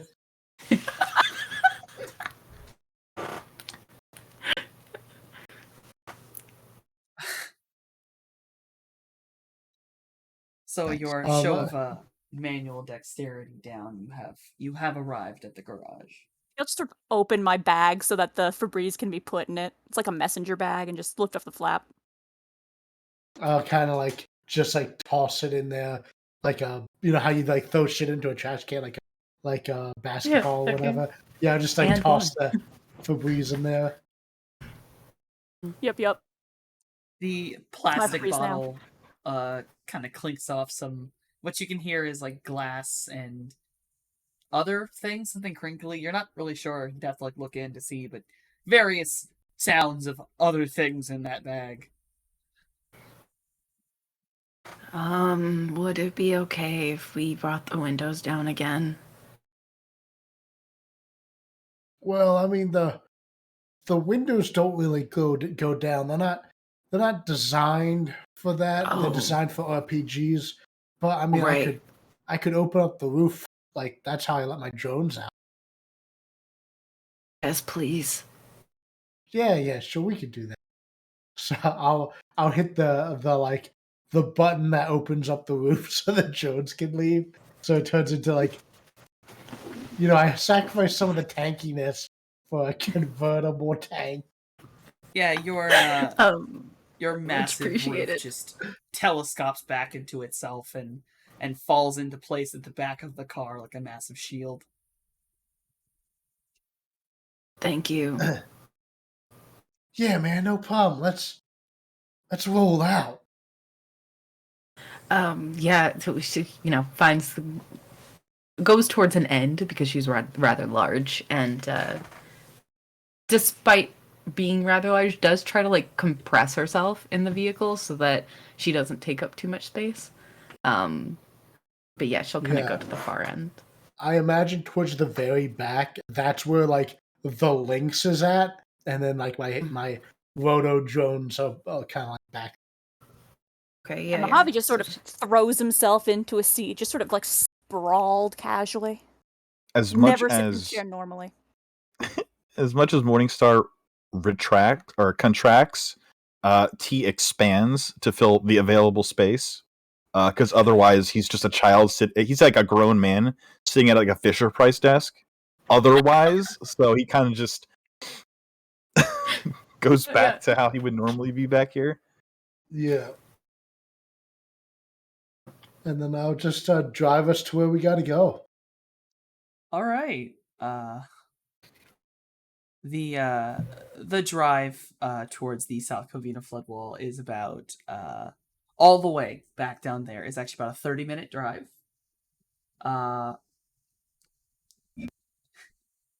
I struggle to ask if any of you want to turn on the radio or talk to each other anymore in the car on this drive. I think we're not chit-chatting the whole dang way. Yeah, of course. But do you want to turn on the radio at all? Sure, I'll turn on the radio to like a chat radio or news or something like that. Perfect. You turn on the news, and the minute it's on, you get a much more detailed story of the mass shooting that went down on T. Covina. And the story states that 3 individuals were found dead. 2 individuals are believed to be missing. The 2 individuals missing are a adult man named Augington Sow, and a young lady named Trixie Michaels are believed to be missing. It is unknown where they are. There's been a lot of property damage. The 3 individuals that were found dead are Trixie's father and 2 employees of Augie's Burger. Wait a minute. He wasn't dead. When we left him, he wasn't dead. Her dad wasn't dead. She wasn't No, missing. he wasn't. I thought Augie was the troll guy, right? Augie is the troll guy. But he is missing. He is not confirmed. He's not stated dead. He is missing. Okay, Who so ripped it his seems like jaw somebody off? went and played cleanup after we left. Okay, but that says that the dad is dead. Augie had Yes. his jaw ripped off by T. Yeah, so somebody went and got rid of the body and also got rid of the witnesses. Yo, do you think that Augie dude wasn't dead, but he got like back up and then killed the nice shop dude and then Didn't T steal his face? The jaw is still decoratively like on his belt. I'm pretty sure Yeah. T stole his face. I don't think that guy got back up. Did we ever find out what the kid's name was? Trixie. Wasn't that Trixie? Trixie? Yeah, that was Trixie. Yeah. Yeah, no, my Oh. guess is the Augie probably had friends or whatever Johnson person. I don't know. Somebody else got business in the vicinity, right? And they sent somebody else after we left to go take care of the bodies and get rid of the witnesses, which is a tragedy. Okay, can I do a roll of some kind to go into my thing to try to find out what happened to this little girl and the dad? Sure. Do logic and computer. Or I guess just it's computers. Okay. Still logic and mental. Okay. Yes.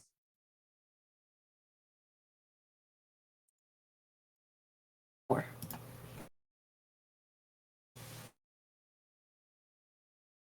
See.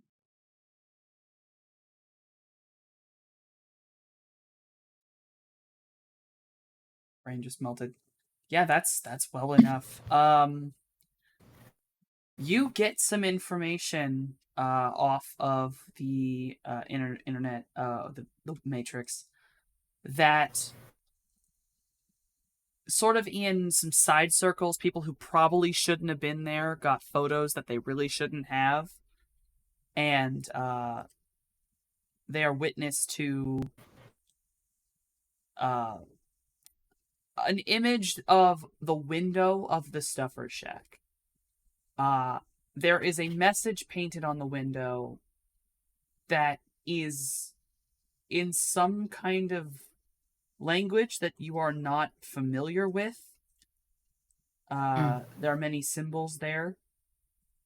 You got a 4, so I'll give that. The thread has not completed yet, so someone hasn't given the answer, but someone has stated that the language in question is Tagalog, which is the language of the Philippines. One of the languages of the Philippines. Right. Oh, shit. Okay. In that image, can I see any bodies or anything like that in there, or is it just like a still image of the graffiti itself? It's just a still image of the graffiti itself. The one thing you can tell though, it's dark now, and when this image is taken, you can see in the window and on the concrete a very obvious magenta style light that you know is caused when there's cops in the background. Those are cop lights. It's that red and blue, that very specific color that's made. So you know whoever took this, cops are at the scene or were at the scene when this picture was taken. Shit. Oh, fuck. Okay. Anybody speak Tagalog? What? No. Okay, so there's a message on the front of the building, the convenience store. It's in Tagalog, and the cops are there. I think shit happened after we left, and it might be really bad. Doesn't matter. Yeah. The little girl was taken after we saved her. It's bad if she got taken again, and that guy that you ripped the jaw off of might not actually be dead. I'd say that matters. I'm pretty sure I looked at him like before. He was definitely like dead, right? Like, in my medical opinion. Far as you could tell, yes. Because, like, there was a lot of blood loss from having your face ripped off. He was lying there for rather a while. You're pretty certain that there is a very slim chance that Augie could have survived the blood loss. Do me a... You don't have a knowledge of it. Roll memory for me. It will be in your attributes. One of the other, like, special rolls in there will say memory.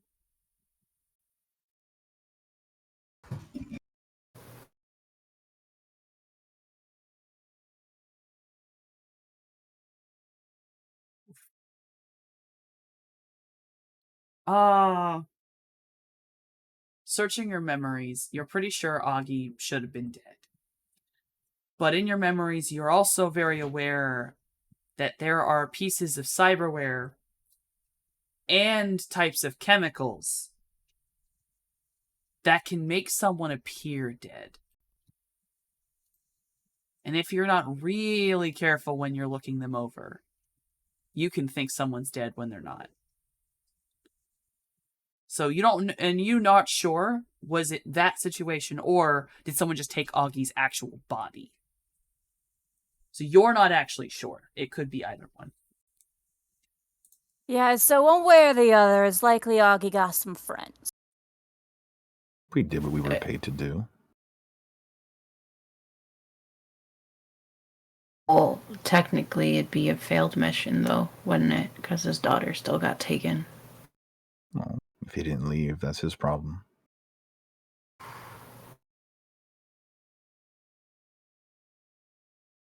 Oh.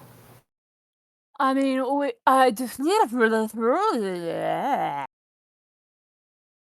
there's the Don't- Don't I don't forgot know how to why he talk. stayed.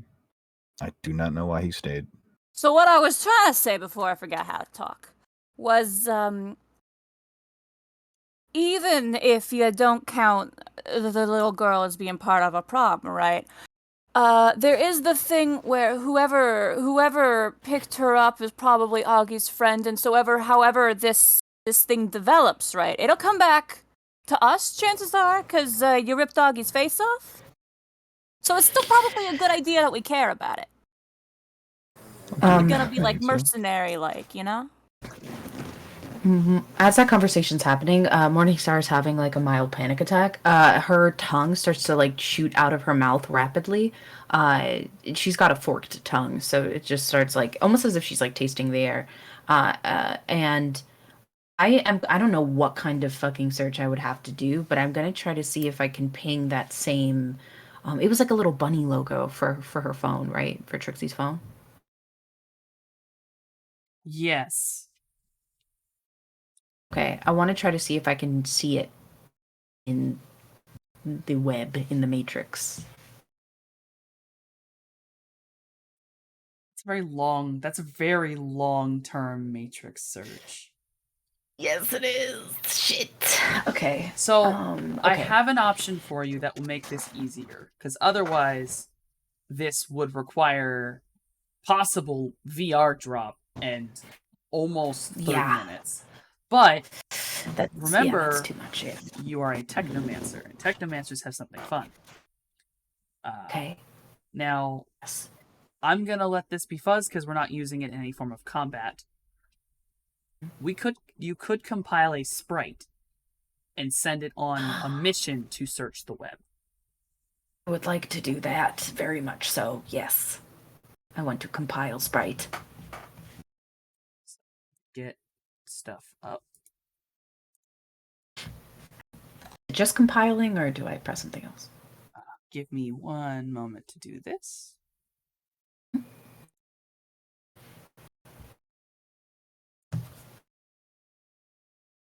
All right, so you are going to roll. You will be rolling compiling to do this, but you need to choose how strong you want the sprite to be. And the strength of the sprite, it's important that with the strength of said sprite, it's basically its skills are dependent on its level. So you're choosing the level for your sprite, and you can choose any level up to twice your resonance level, which is 6, so you can get up to 12. But you will have to be taking fade from that. So how how much what would the level have to be to just be almost like a simple search and ping type of sprite? I just want it to sort of find that, little wireless, because I did mark her shit. So Yeah, I could let you make a simple sprite for this kind of thing where we're kind of fussing it because some of the sprites were a little more complex to make. yeah. Roll compiling, you can do it. I could let you do it at level 2, so you'll take a drain for a level 2 sprite. Okay. I think I did it. Compile the sprite. I would suggest to register the sprite because an unregistered sprite will begin to make noise, and the longer it is on the matrix, the more likely it is to basically get got and blown up. Right. And I just click registering? Yes. Okay. Perfect. You're going to click fade in your complex form section up at the very top. There is fade. Yes. You're just going to click fade. There will be no modifiers to it. I got a 3.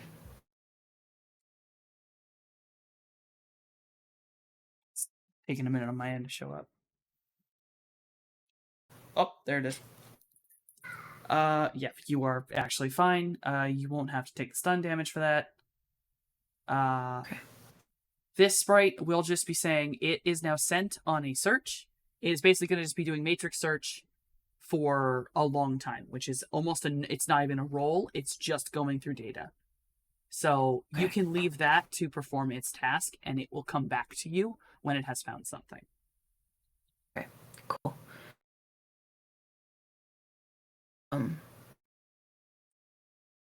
Okay, well, we have to focus on the mission that we're paid for, I guess, but,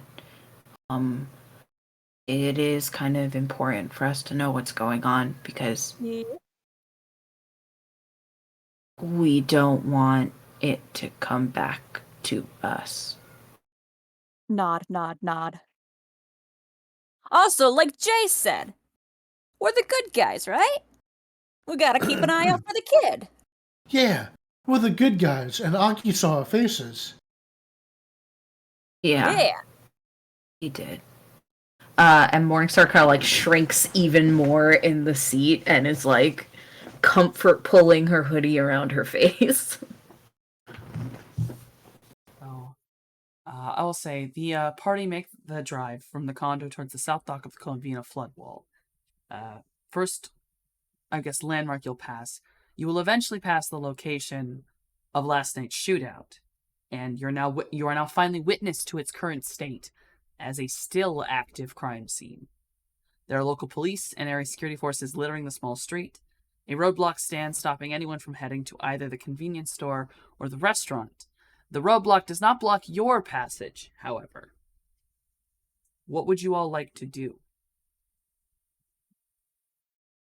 Just kind of peering past my hoodie at what's happening out there, but I'm not like actively trying to stop our progression or anything like that. Yeah, I'm just trying to see what's going on out there. I will say from this side, you can see something that was not in the image. Very large, and I mean across the entire sign in front of the Stuffer Shack, is a massive just collection of spray paint that appears to be a very rough and vicious depiction of what seems to be a female figure torn in half. It's slightly stylized, but other than that, it just seems like a female figure torn in half with a line connecting the top to the bottom in the middle. Huh. Yeah, I think Augie has some friends. Yeah. We'll probably have to follow up on this for sure. Yep. Who did he work for again? What was he had a boss, didn't he? Don't know. Was the I just boss wanted food. There was a name we were told. I will say this was last night. I believe. No, yeah, Morningstar, you found it out. It is Mananangal. Mananangal. That was the one. If he worked for her, I bet she sent somebody else here.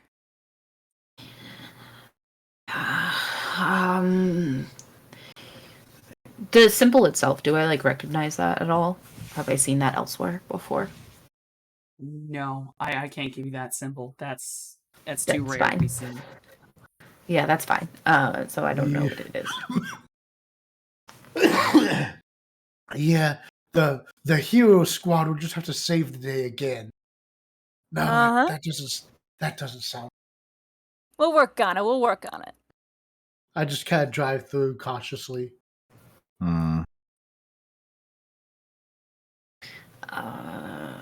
Okay. Yeah. She just like hides in her hoodie, looking very like concerned. Now this is T's turn to watch this with interest, because he literally does not experience what you're going through, so he's just like trying to grasp it. Would I be able to make my dead emotion intuition check to try to put together that, yeah, maybe these guys are a concern, rather than just having the mindset of I'll tear his next face off too?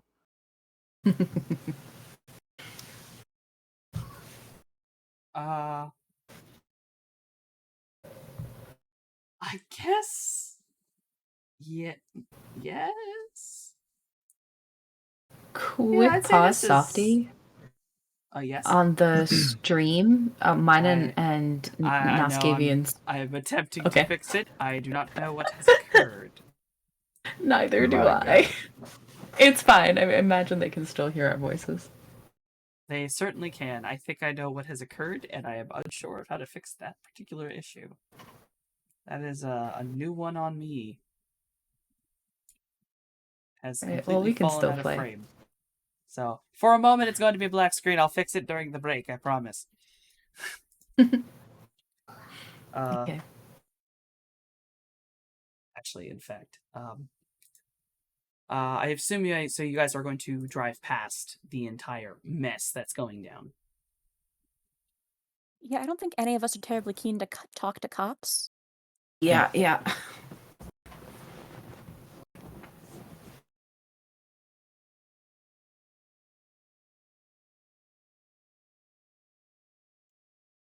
All right. Oh dear. OBS has froze on me. That's what occurred. Oh dear. I believe it is still functioning, but it has in fact frozen. Oh dear.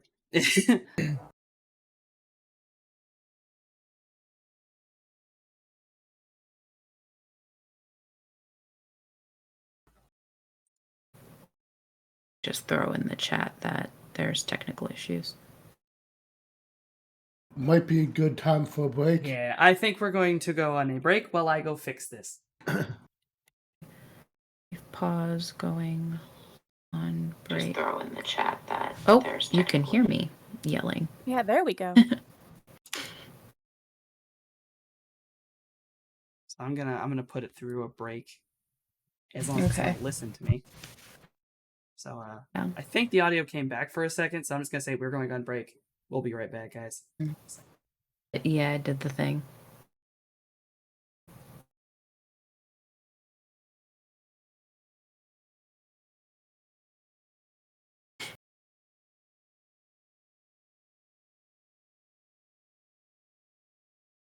Quickly fix Noskavian's thing now, as I figured out how to fix it.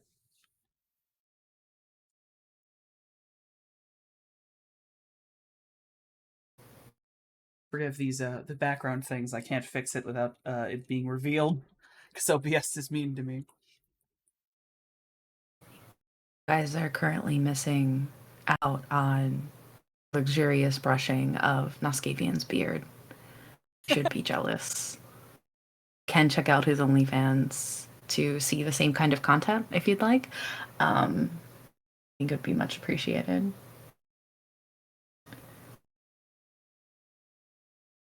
There. Now they get to see the glorious beard of Noskavian. Please do check out his OnlyFans. It is pretty much the best fucking thing ever.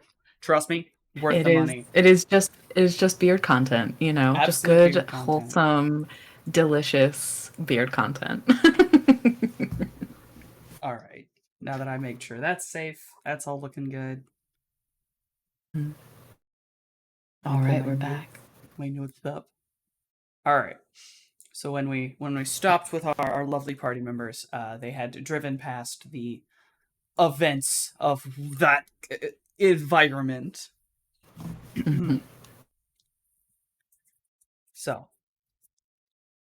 party pulls into the dark parking lot of the South Docks Marina.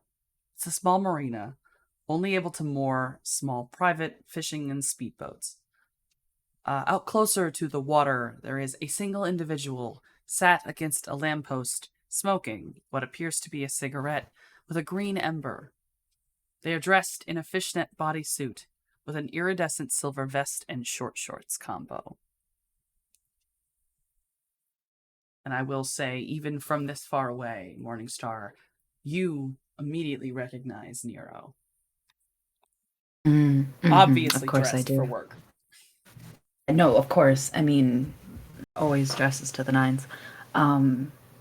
So you'll see Morningstar sort of like perks up, sees them, and does not wait for anyone else to get out of the car. Will immediately get out and make their way over to Nero. And there is actually no awkwardness in how he addresses Nero, and is like, "Hi, hi, I missed you. Hi." Well, if it isn't my little starlight, how are you doing? I have friends that are helping me today. Mm. Pretty No, cool. they only really told me that you were part of the group. Like I think this morning. Oh, You better be careful. oh, I am. I'm always careful. And, I mean, they have a tank, so I'm okay. All right, that's fair. Just, and he reaches over. He kind of tosses his cigarette out, stamps it out, and he just reaches over and he just sort of gently pats your head. Morningstar like immediately kind of like lowers her head so that he can, and there's like a little smile on her face, and she looks very like happy in this very soft, gentle way, and then says, "But you were being careful too, right?" Of course, I'm always careful. This is just an easy job. I just drop off a boat and then I go home. Nothing too harsh. Well, go home. Go to work. I guess same Well, thing. you should be careful there too. Ah, eh. It's very rare any of the clients get too bad, and hey, if they do, Slep always puts them in their place. Yeah. Um. Oh, I have a question. Um.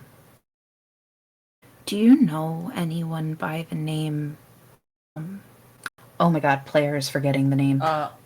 Mananangal? Thank you. Yeah.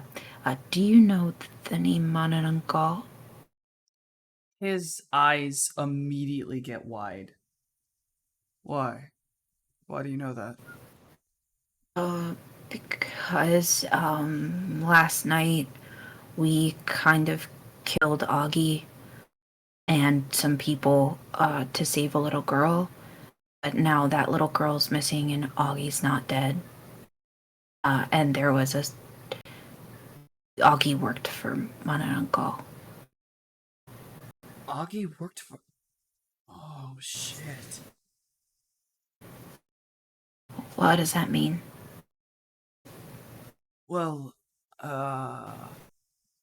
Augie has always kind of been small time shit. But he comes into the stallion every now and again. He always likes to pick the, younger looking people. Right. But, I mean, I don't think he's really Yeah. interested in actual, not far as I know. Oh, Otherwise, I feel like he would have been removed by Slep a long time ago. how old was Trixie, GM? Trixie was about 10 or 11. Okay. Yeah. Well, the girl that we tried him from, saving from him rather, like 10. Sounds like Mononongal. Mononongal is, no one actually knows what she looks like, but it's a name that's kind of well known among a lot of us who work the street. Oh, Not me or anything, but a lot of the girls and guys and in betweens, they kind of came from places run by people like Mananangal. Her specifically in this area. oh, oh boy. Okay. Okay, I'm being rude. Everyone, this is Nero. Nero, this is, everybody. Hobbit strolls Jason. up, waving. Howdy. Jason will be like kind of hopping out of the huge APC and be like, yo, what's up? With the to this man perhaps cracked but familiar jaw dangling from his belt, T will get out behind Jason and just nod his head. Nero, looks at Mojave, kind of nods, looks to Jason, and then his head just cranes as he follows it up to T and just is gently nodding like, well, like Star said, I'm I'm Nero. Nice to meet you. Nice to meet you too.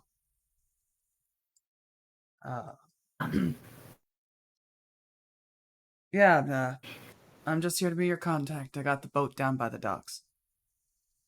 Hey. Sweet. How big of a boat is it? Well, it's big enough to fit 4 people, and it's got an engine. That's what matters. I'll open the back of my APC. Will this thing fit on the boat or nah? He leans over, looks at it, and is just, yeah, I guess if you don't mind going all of 5 miles an hour so the waves don't sink you. Gotcha. I'll just I'll do a gesture. I'll just have the 2 Roto drones fly up, and then the links will stay in the van. Oh, those will be fine. Yeah, I don't know if you want to tell Slep, but Augie's body wasn't there, even though T ripped his face off, and then, the girl's missing too. Yeah. This is still Sleipnir's territory, I'll tell him. I gotta go there tonight anyway, so this is gonna be an interesting day at work. Oh. He's gonna lose his shit. Might have seen my face. What? They might have seen my face. Star. Last night.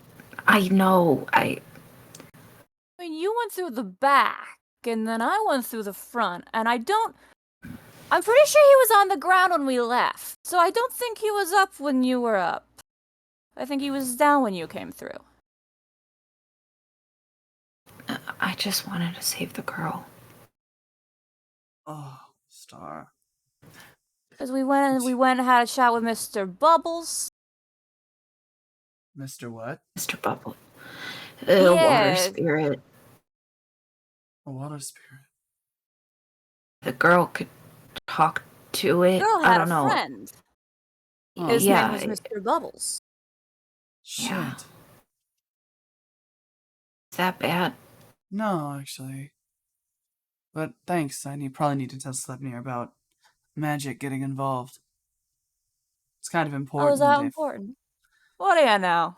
Generally speaking, Wananangal doesn't want, non-mundane individuals. Oh. Okay. All the comlink's open, so if you find out anything, let me know. Yeah. If I ever hear anything, Star, I'll tell you first. And he kind of just gets up like real close and just another little head pat. And then he kind of just leans over and just kisses you on the forehead. This will be the first time that anyone will have seen Morningstar blush. She turns these like vibrant colors of like shimmering purples and blues on her face. I will also put, I did not put this in his description. Nero is in fact an elf and is actually taller than Morningstar. Not by very much, but is in fact taller than her. She like just kind of leans into him a little bit. Then rights herself up again and says, "Okay, we can take it from here." Yeah. You be careful. We don't know what actually caused that boat to crash. As far as I know, it was unmanned, so who knows? Okay, I'll watch out. All right. I'll be working all night, so I'll be there when you bring the package to 4. Okay. Okay. There's like another blush on her face. He kind of grins at you, and then he walks off towards a rather nice, small, little black sports car.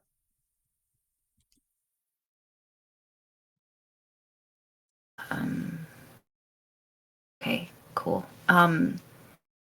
We should go. Yeah. He seemed nice. He is really nice. A good person. Good to know. She like shakes herself because she's like, I can't be distracted right now. But yes, she shakes herself and will head towards the boat. Question.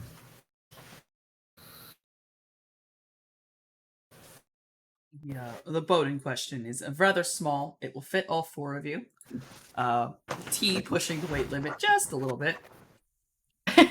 But even with him, it will be rather quick. Jason, you've driven boats before. You can take a quick shot, look across the water. You can see the markers, and with the light, you can tell that that's Jasper's Cove. It's the closest island to the South Dock. It's even marked with massive buoys. You're like 10 minutes. 10 minutes with a safe base.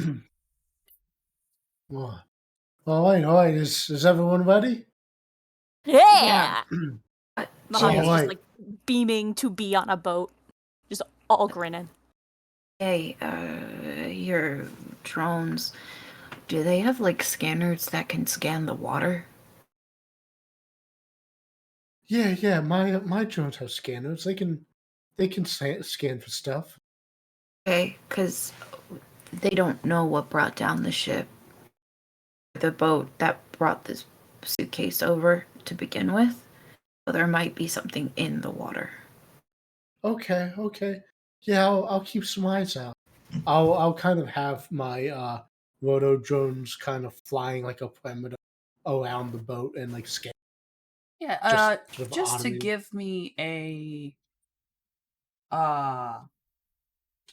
I guess a basis, do you want to roll me, I believe your rotodrones have a sensors of 3. So Sure. that will be, it's kind of hard to roll a sensors check.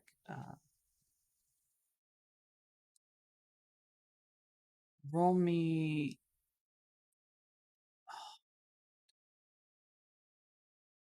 I can't remember how to do a sensors check now.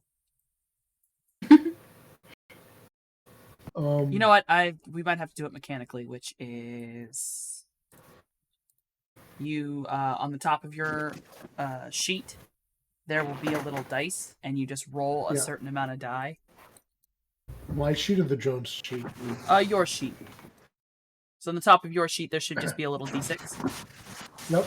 Just tap on that, and then it's gonna be your the drone's sensors is the limit. It's it's a perception test, so it's intuition and perception. And if you don't have perception, it's just intuition. So you'd be rolling 5 dice because I don't believe you have a perception. Yeah. So is it based on my stats or the drone? 'Cause I've got one. This is unless you want them to be doing it automated wise, we can do that. That would probably because if it's perception intuition, I don't think I have perception, and my intuition is 1. All right, we can run a program using your thing that is device rating. What is your device rating?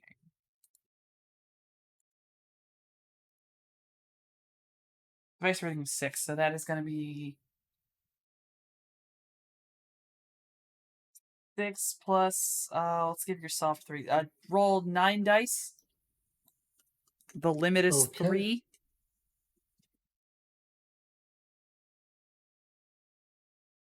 Still under the limit. Perfect. All right, that's going to be the basis for your drones, and if anything that they'll pick up that's within that range, I will tell you. Okay. And then while they're doing that, I will say, "All right, we're running this. Let's go!" And I'll like punch the gas, and I'll just say, "We're on a boat, yeah!" Ooh. Oh my god. Morningstar is going to ignore that. But is going to through the AR is just trying to see like what's out here with us, you know, in terms of maybe there's some wireless things going on to pinpoint people that maybe we can avoid. Yeah, Mojave just sort of looks off into middle distance and just, hey, Havoc, you want to help me keep an eye out for anything spooky?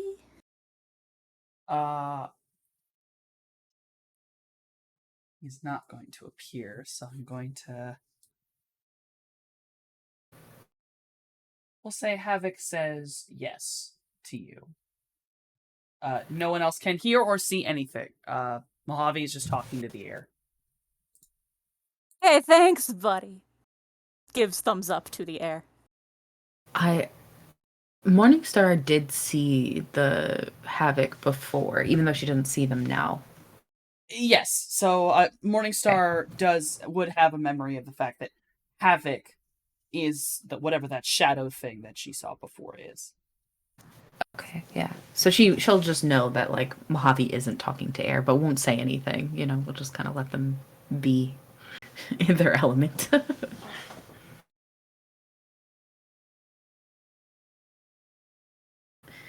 But yeah, do I do any rolls or whatever to just see anything floating around in the AR or no? I don't have to, but you know. Yeah, I mean, in AR, you can tell that going out into Jasper's Cove, there are no signals coming from Jasper's Cove. Looking across, you definitely see like nearby matrix signals. Like there's some boats nearby, but like not nearby. We're talking at least in a distance. They can't see you. Yeah. Nothing Okay, is on cool. Jasper's Cove, though I will give, because both T and Morningstar have thermographic vision. Morningstar Yes, due we to do. snake pits, and T103 due to cyber eyes. Looking out across the water at at Jasper's Cove. It is an island in the middle of the water. It is only slightly. I believe land gets colder faster. I believe. It's just a slightly different temperature than the water, obviously. But on the island, there is a very clear hot spot on the shore, and it is very bright. Whatever is over there is a vastly different temperature. And there is also a hot spot farther up the island. And I'll say the closer you get to the island, the hot spot actually becomes much more visible. It is a fire of some kind. Small fire, like a campfire size. And that's Okay, up so into there's the like middle of the island. Okay, so middle of the island is a fire of some sort, and then more towards the shoreline is just like a hot spot. Yeah, a hot spot that is not visually visible. It's only visible thermographically. And I will say, cool. as you get closer as a confirmation, Jason, your drone pings that there is odd interference that drone sensors can pick up. Yeah, I'm getting some odd interference. There's, I think I see the package itself, but there's also a fire in the middle of the island. Well, fire shouldn't be causing me any issues, but maybe they've got some sort of I don't know, shielding or something. I mean, if somebody has gone camping, I don't see any bodies around the fire, so I don't know why there's just a fire there, but got some fancy jackets. maybe around the package itself, though, maybe there's a kind of shield like Jason suggested, to make it unfindable. Yeah, I will something. really just quickly, Mojave, you're going to get a message from Havoc in just a moment. Everyone can continue talking. Once we dock, how do you want to approach this? Do you just want to walk up to where the package is, or do you want to maybe search that where the fire is first? I don't know how you want to do this. Do we think fire's gonna be a problem? As of right now, it's not.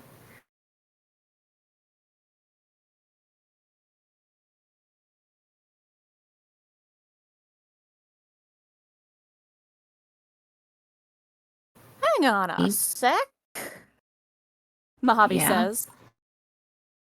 Do you see there's a couple of the boats near a thing, flood wall, with the light? Mojave turns around and brings your attention to backwards where you came from towards the Covian flood wall. In this area, there's not a lot of boats, like at all. They're very far off. They're much closer to bigger parts of the city. This part of the flood wall, it's all buoys, very little light. But there are two boats, conspicuously very close to the flood wall, past the proximity buoys. So they very clearly either are drifting or they're trying to hide. Except they have their entire light array on. Their front lights, their cabin lights, every lights. And they're bigger boats than you.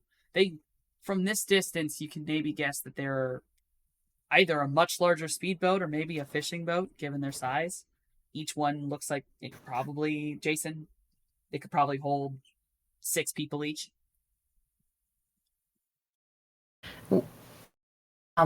Sort of blinking with my thermal eyes.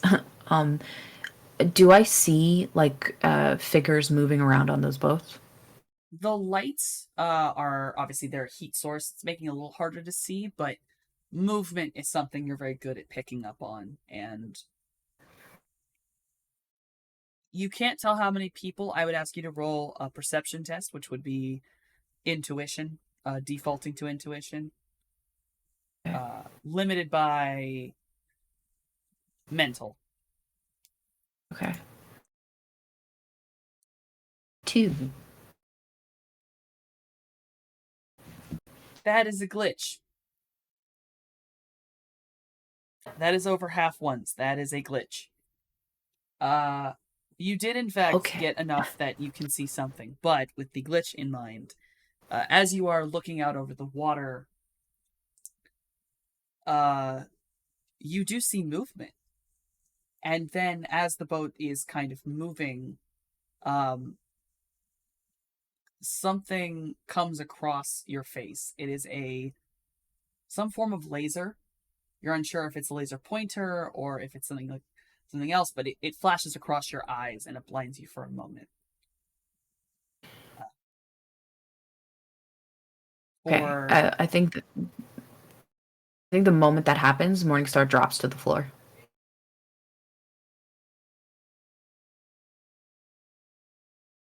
I think Jason Mojave's just gonna keep squinting at those boats, looking for anything he might be able to see. Yeah. So yeah, Morningstar drops to the floor.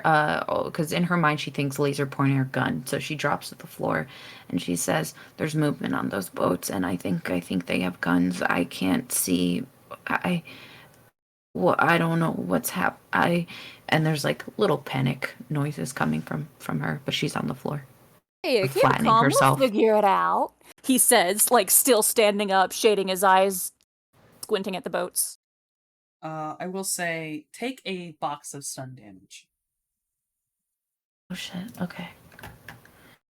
All What of do us? I- It will take. No. Only Morningstar's getting hit. Morningstar's the one that glitched. Okay. I would say that it will take you a little while to gain your night vision back. Okay. Where do I mark it off? On your sheet there will be the little boxes. Mm-hmm. Where? Core tab. On the core? Yeah. Okay, there we go, got it. And do I just mark one? Just Yes, make sure it's on the stun tracker, not the physical tracker. okay, cool. I think I did it. Yeah. One stun isn't that bad. You only have to worry about it when it gets to 3. Okay, yeah. Star's on the floor, kind of just like holding her eyes like this.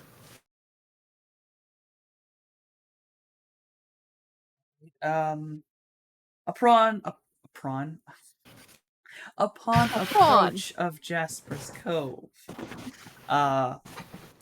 Jason, I will need you to make a handling test on the boat, which is it's your Pilot watercraft. pilot watercraft skill. Alrighty.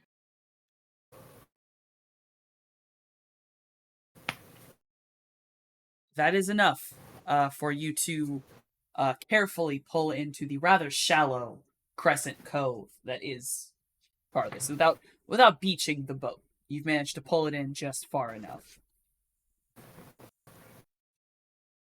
I got this. Good on Nice. ya.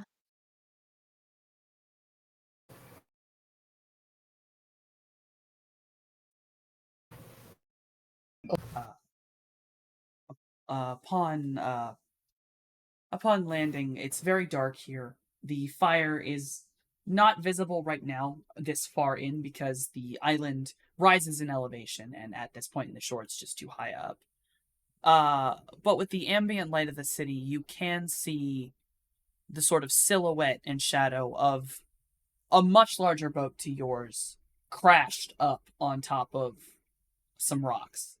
And just the way this boat looks, the way it's so high in the air, this thing looks like it went full speed into this rock.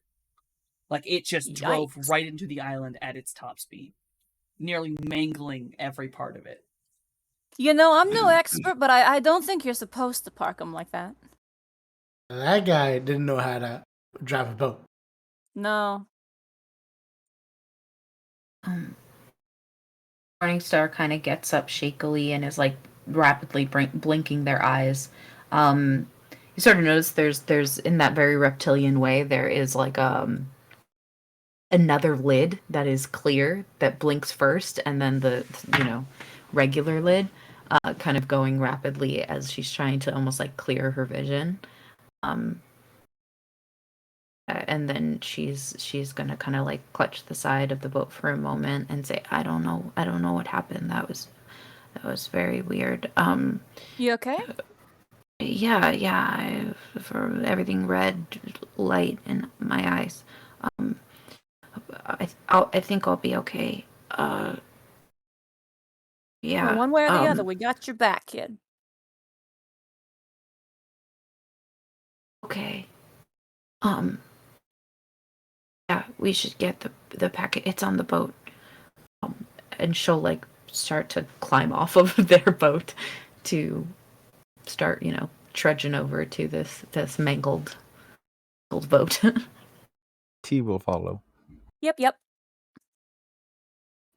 Jason will follow.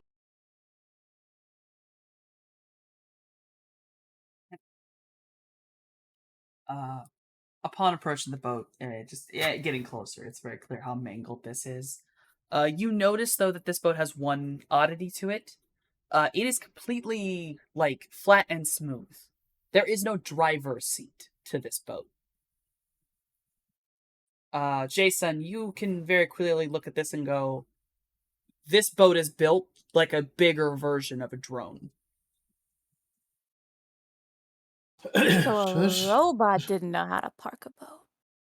Yeah, this looks like just a big old drone. Is it normal for something like that to happen? I mean, I know that I can do stuff to things like this, but I mean, for this size, I don't know. It's hard to say. Could be ship programming, could be a Deco mucking stuff up, could be a rigger screwing up. It's hard to say for certain. Okay, we're gonna have to get in there to get the package itself. And that's when Morningstar is gonna start, like, hopefully at this point has gained her vision back, and is able to peer at the boat and sort of maybe pinpoint a spot in which they can enter, to get into the boat and grab that package. But Yeah, I'd that's also sort like of her intent. to like, peer around and get a sense of, looking for stuff. Then I would say that anyone who wants to look around for entrance to the boat, somewhere where maybe this item is, things like that, would be making perception tests. So intuition defaulted, limit is your mental, and I will take into account the thermographic vision and for Mojave your special senses.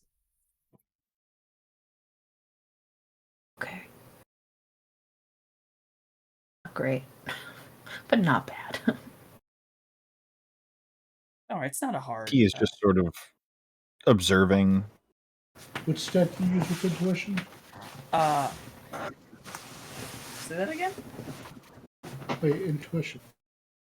Intuition. Yeah. Oh dear. Okay. Mojave, I'll give this one to you. With your electrosense, you can gain the relative size and type of the electronical source. You can see a briefcase sized object. Type, it's, you've seen this kind of type. It gives off the same vibe as like when you look at a refrigerator or some other kind of air conditioning unit. Something that controls there's a buzzy. temperature. And There's you a can see buzzy it's yes. You can see that it is located inside of the boat. It is definitely somewhere in between parts of the wreckage and the rock.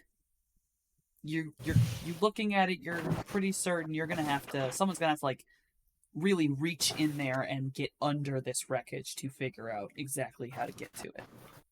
Yeah, I'm just gonna stroll over there and start poking around and trying to. Yeah. You're fairly certain you see it. It will require, I believe, I do not believe anyone has the skill of escape artist. And with that, Not it's yet. not yet. But that is just agility defaulted. So if you would like to try It's to get under? under that, Yes. Can T attempt to make that easier by, lifting it, I guess, lifting it? Yeah. yes, that will be a Lift and carry? yeah. That is a lift and carry test Okay. because this boat is very much over his limit Okay. to just naturally. And pick it up.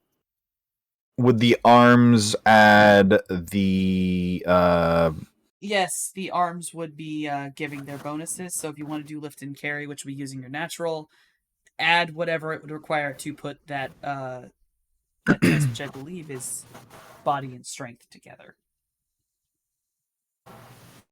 So whatever you have to add to your body and or strength to. which was 4. Okay. All right. Yeah, and for the record, before I go in, because we're not in combat, I'm just taking the second to focus before trying to worm my way under the ship. Yes. Thank you for reminding me. I had forgotten. No, don't worry. I'm on top of this. All right. Oh my lord.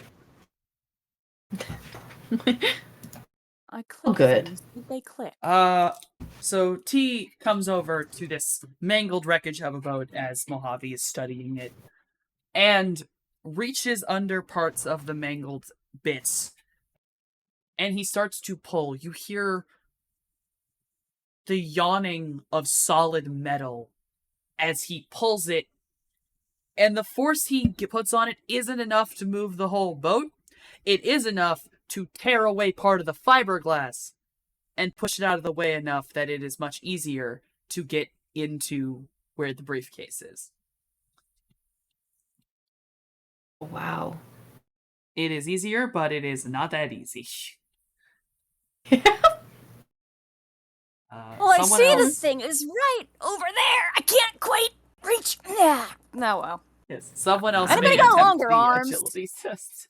I am longer than you. I'll try. Gonna Yeah, it's sneak right in you. there. If you can see the thing, it's right in there. Yeah. What do I roll? I'm gonna try and I sneak believe my way. it is an escape artist test, so it's defaulted to agility. Limit is physical. Okay.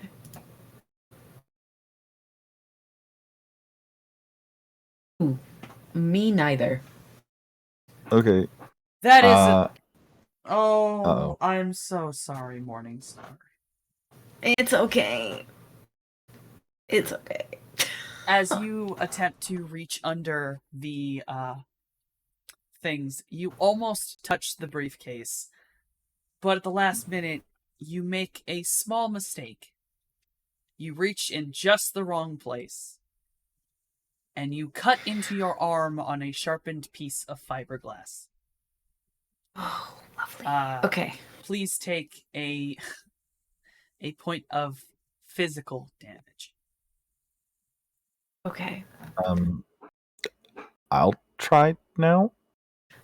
Morningstar will like hiss really loudly and will pull back and has injury obviously. Oh, dang, you're And it's bleeding. holding it. And is like holding it. But like after the hiss holds the spot and then looks at her blood, is just staring at it and gets a bit of a 1,000-yard stare happening as Hold they're on a looking sec. at Hold their on a blood. sec. I'm rummaging in his bag immediately for the first aid stuff. Would you like to make a first aid test? Yes, I would. Please make a first aid test for Morningstar's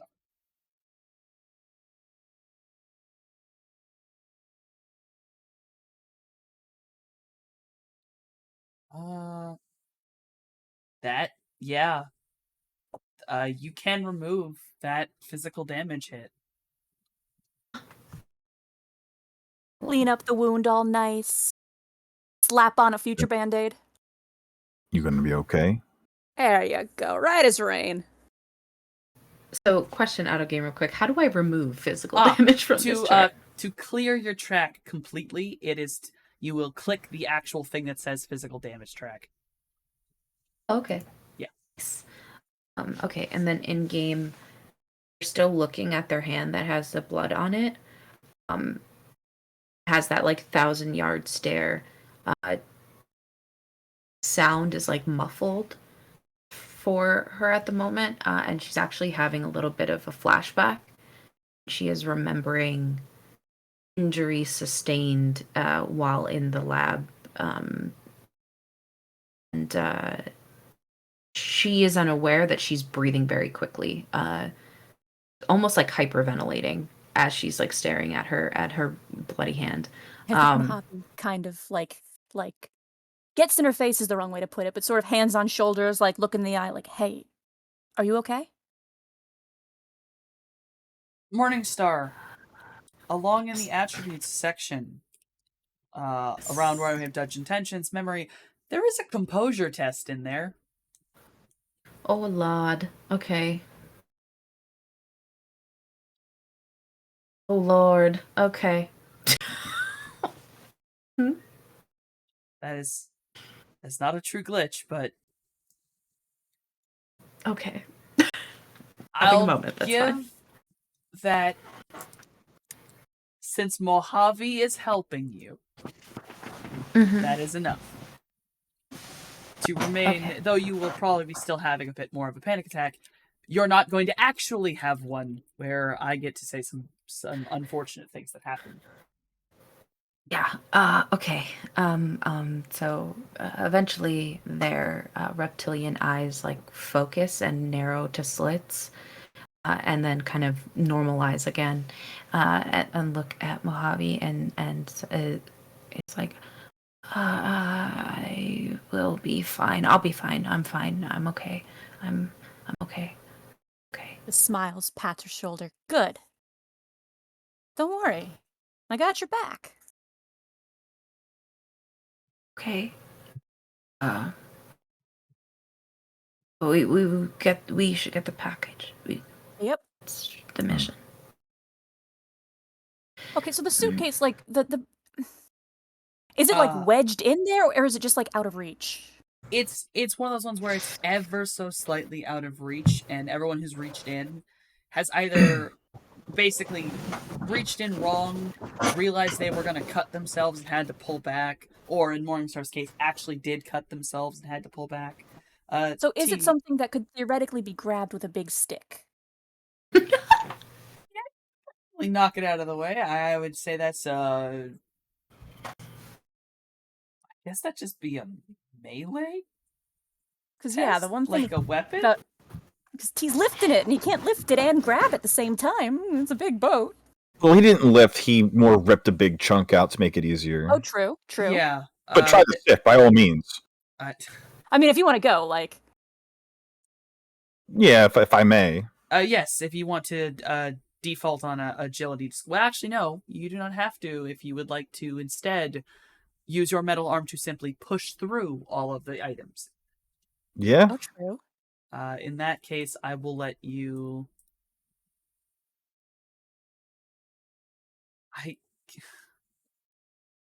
Trying to think of exactly what that is. I guess that's roll metal arm. Roll metal arm. I mean. Oh, is this just become a melee attack? Okay, well, I'll give it up to you. Push through. You either use agility and are basically weaving your hand in and not caring about the sharpness because obviously you're metal. Yeah. Or you can just make a melee attack and crack the metal and just break it out away from where the briefcase is. That's the bigger pool. But I will warn you. Uh-huh. I will warn you common sense wise. I will be treating the metal shell as if it is armor for the briefcase itself. Okay. Meaning if you do too much damage, you will hit the briefcase. Oh. Then I will use agility because it's still my arm, so I benefit from the agility there, right? Yes. Yeah. Will have I'll default agility. And add your modifier to it. Okay.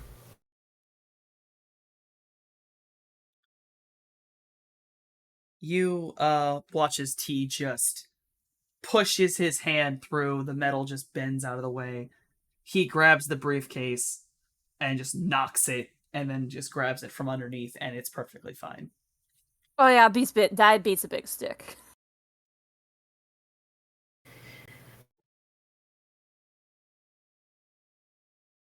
Okay. Back to the boat. Yeah. Okay. Morningstar is very embarrassed and upset and is hurting. So not hurting, but like not happy. Yeah. But they're going to instead try to focus as they get on the boat. Try to focus on: is there any incoming movements now that we've achieved getting the package? On your way back to the boat, will both the people with thermographic vision roll me their intuition? Their intuition. Also, just as we're going back to the boat, Mojave has slipped back into his usual vibe. Yes. So if there's anything to perceive astrally or electromagnetically. Would you like to roll basically a sensing? Sure. Because Is this defaulting on perception? yes, as long as you don't have a skill, it will always be a default. Yeah, a sensing or perception, either way, I can roll it. You would be rolling a sensing because astral perception does not automatically let you see certain Yeah, things. no, just because of the electromagnetic vision. And that only helps Tuition with limited by electronics. mental? Yes, it is limited by mental.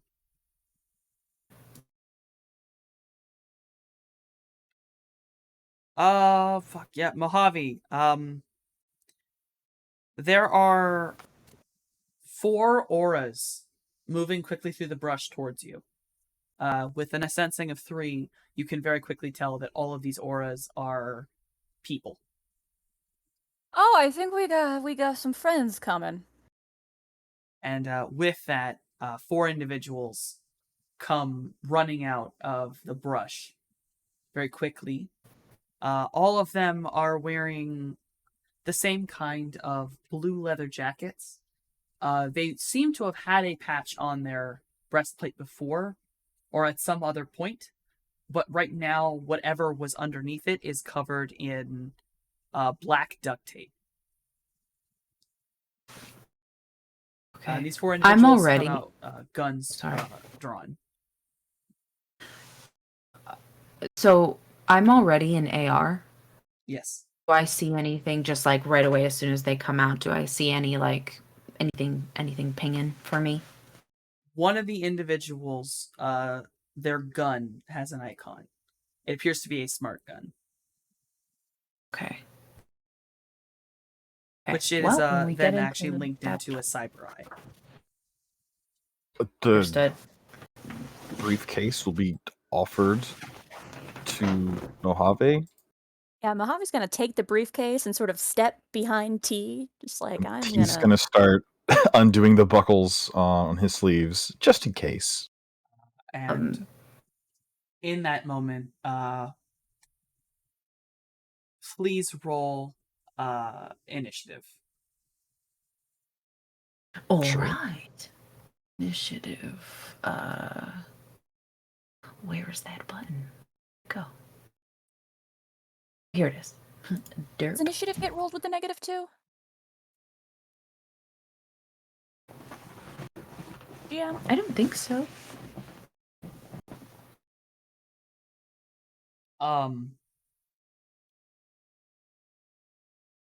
I believe it is to all rolls. Wow. Okay. Because you're still distracted.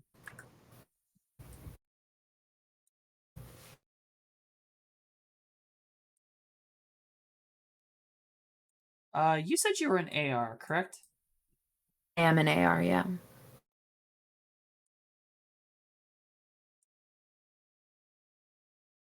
Yes, AR and AR is your regular initiative. Okay. Let's see.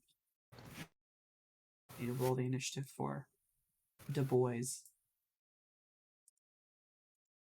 Oh, did Jason roll his initiative? It does not look like he did. I see it. Oh, where is it? Oh, there it is. 12? It's yeah, it's above. It's underneath T. Yeah, 12, Oh. 12. Oh, there it is. Forgive me. I didn't see it. I was like, what? My brain was not reading that either. All right. Get the initiative written down.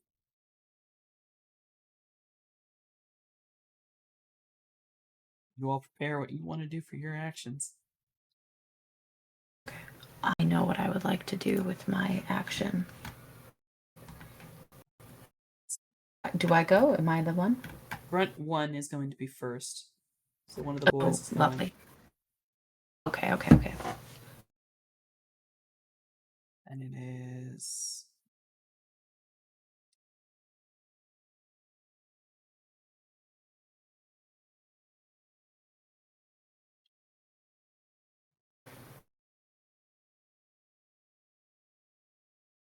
T, and the snake are gonna go almost last. Ooh, child. Okay. Then Mojave goes perfectly last. Yep. All right, so the two first ones are going to be our grunt boys. They are going to pull out their gun. Yep. As the bruiser, I require the grunt. The grunt has the gun.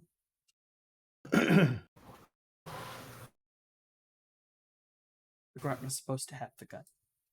Why does the grunt not have the gun? The GM has made a mistake. That's fine. I'm just gonna roll pistol skill.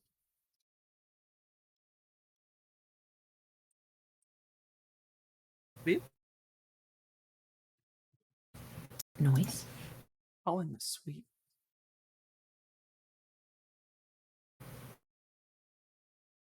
I guess he will be firing at whoever was the farthest in front.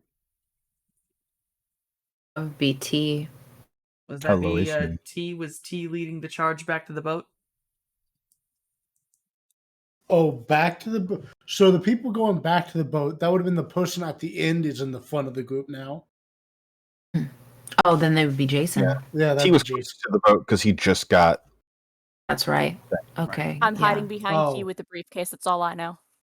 Okay. So then, if Jason is the most far forward, then he will be firing at Jason.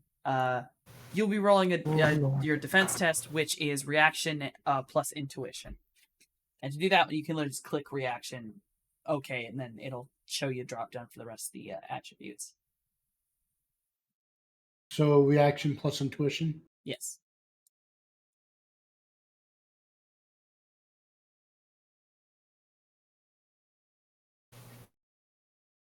Damn.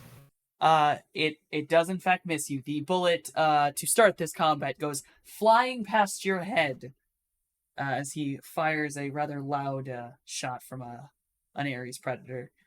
The second grunt is going to aim at T-103. So he is the biggest target.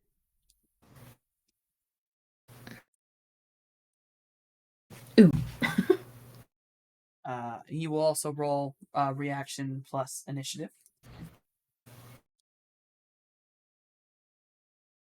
Initiative and intuition. It goes to defender. He misses you as well. That means Hey. the next one is Jason. Question.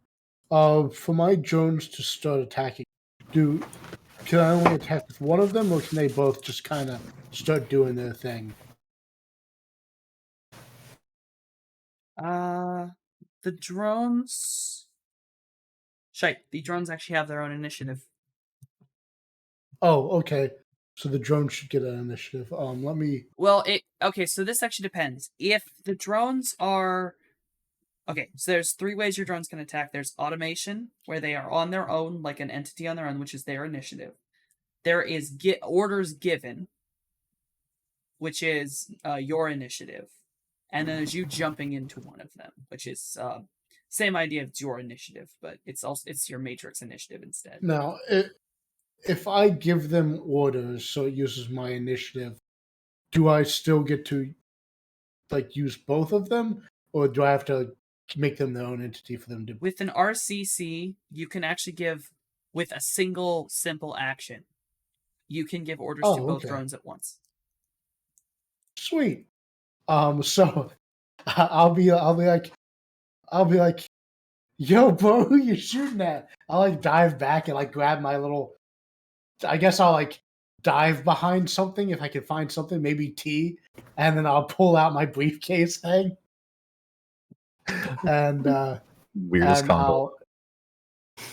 I'll give my Roto Jones some instructions to attack the guy who shot at me. Did you have your rotodrones with specific weapons? I did. I just recently gave them each an assault rifle. An assault rifle? Yes, they can have a weapon. They get a one slot weapon, which can go up to assault. Right. Do you know which assault rifle have you put down all of its? Oh, yes, Ares Alpha. Ares Alpha. All right. As long as your drones are set correctly and they have their dice to roll, which will be the little box that says dice. It will be their. Well, actually, no, because you are firing them. It is.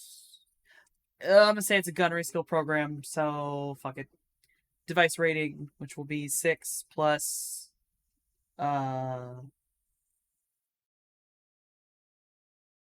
6 plus your. I believe it is your Oops. logic. Okay, so Oh no, it's logic. your, and that's what it is. It's your gunnery plus logic. Plus I'm logic. English. Yes, it's your gunnery plus logic.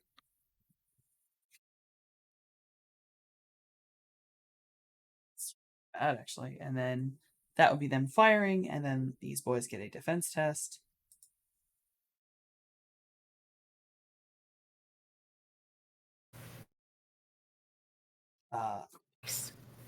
Yeah, nope. It does go through. You will get. You have one hit over. You will get. Just checking if that's an actual glitch. It is not. You will get 1 extra point of damage to your gun that has fired. So you may actually do its damage. We check his armor. What is the damage of the weapon? Damage is 11p. 11p, and is that and then we add the hit from gunnery. Oh, so that's 12. Then he needs to do a. Does it have armor piercing? -2.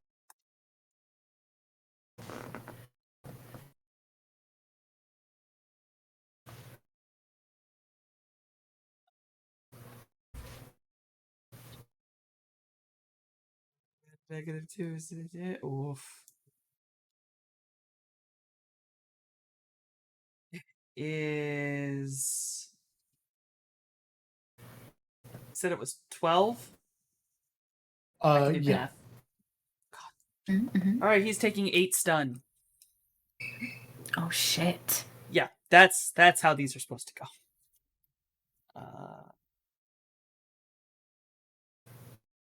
So you fire, it rains down these bullets. It strikes the man, and it does not seem to pierce him or bloody him, but he tries to block with his armored jacket arms, and it almost starts ripping through the material. He does not look good, and he definitely seems jostled. Your other drone may also make an attack. Hell yeah. Let's see. And only the one guy shot at me, right? Yes, one guy shot at you, one guy shot at T. Okay. T can handle himself. This drone is going to go after the guy who shot at Jason. That's right. That would just be the exact same test over again. It is your gunnery and test as well.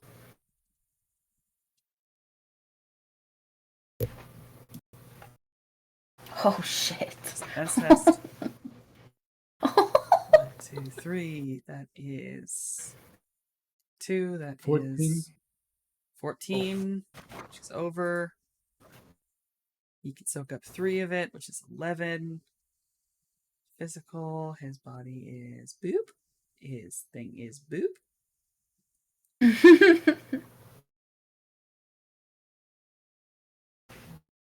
How much Is he physical is even there? alive? Is he even alive?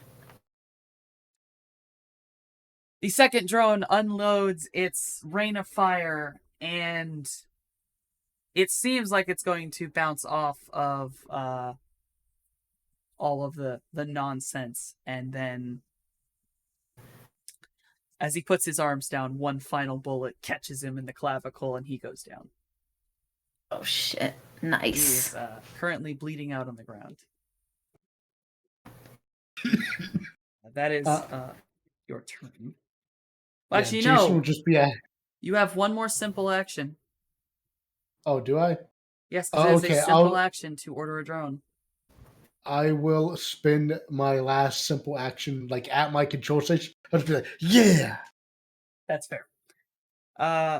Then is the other two grunts, which are going to finish their attacks, which will be on the other members of the party.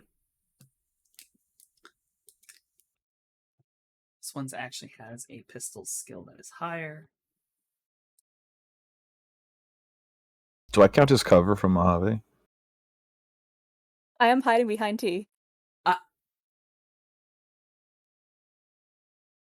suppose this shot is actually going to T then. Thank you, T.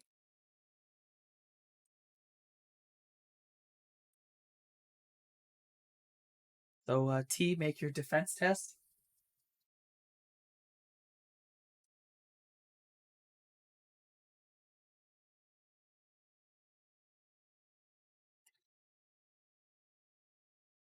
Goes to defender. It bounces off the armor. Jesus. And the other one is going to attempt to fire at Morningstar.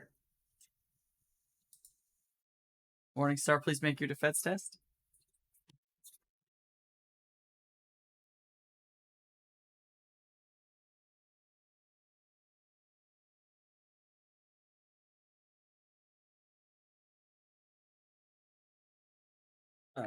Goes to defender. Shasti, did you say Sorry, something? I'm so sorry. I did. I didn't realize I was muted. So for reaction, is it reaction and body agility? Like, what is the second attribution? Reaction and intuition. Intuition. Got it. Not great. I'm having a bad night.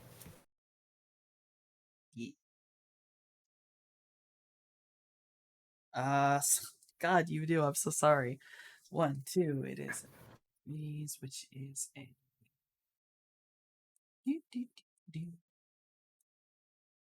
Gonna go get my stuff. Fine, guys. I'll just make a new character. You're not gonna. Won't be necessary. If you get hit, I'll pick you back up. We got your back. How many dice is gonna be? Let's do that. Alright. That is gonna be a soak roll, and the way to do that is on the core side. The way to do a soak roll for you is to click on your primary armor, which will be your armor jacket, and when it asks for a modifier, please put a -1, as it has a is gun as an armor piercing. Oh, it didn't ask me for a thing. Is your modifier section? Oh, your modifier was not toggled. I toggled it on for you. Please, you can do that again. Okay, thank you. Thank you. A -1, yes? Yes. Not as good as that last one. Okay. I don't. The 3. I don't want to take that one from you. I will allow you to have the first soak roll because that was That's no, it's okay.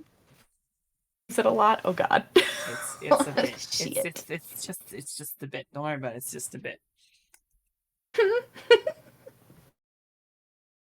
Trying to remember. No, it's not. No, it is not. Yes, it is. Okay. That will be only 1 stun damage. Okay. It's almost 5. Oh my God, that would have been terrible. Okay. I'm being nice. Okay. Oh my God. Okay. That is all of the grunts' turns. T103, you are next. Okay. The guy who shot at Jason is down, is that correct? Yes, he got taken out by the 2 drones. Okay. He's going to the sleeves are off, and now he's aggressively walking towards the three of them. In particular, he's closing the distance with the guy that just shot Morningstar. And I'm going to take a big swing. All right. Just as like flavor, when Morningstar got shot, she actually like turned herself slightly so that it would like catch against her armored jacket type of situation. Oh. Okay, so your base damage, we will add 3 to that. His soak roll is going to be at a -2.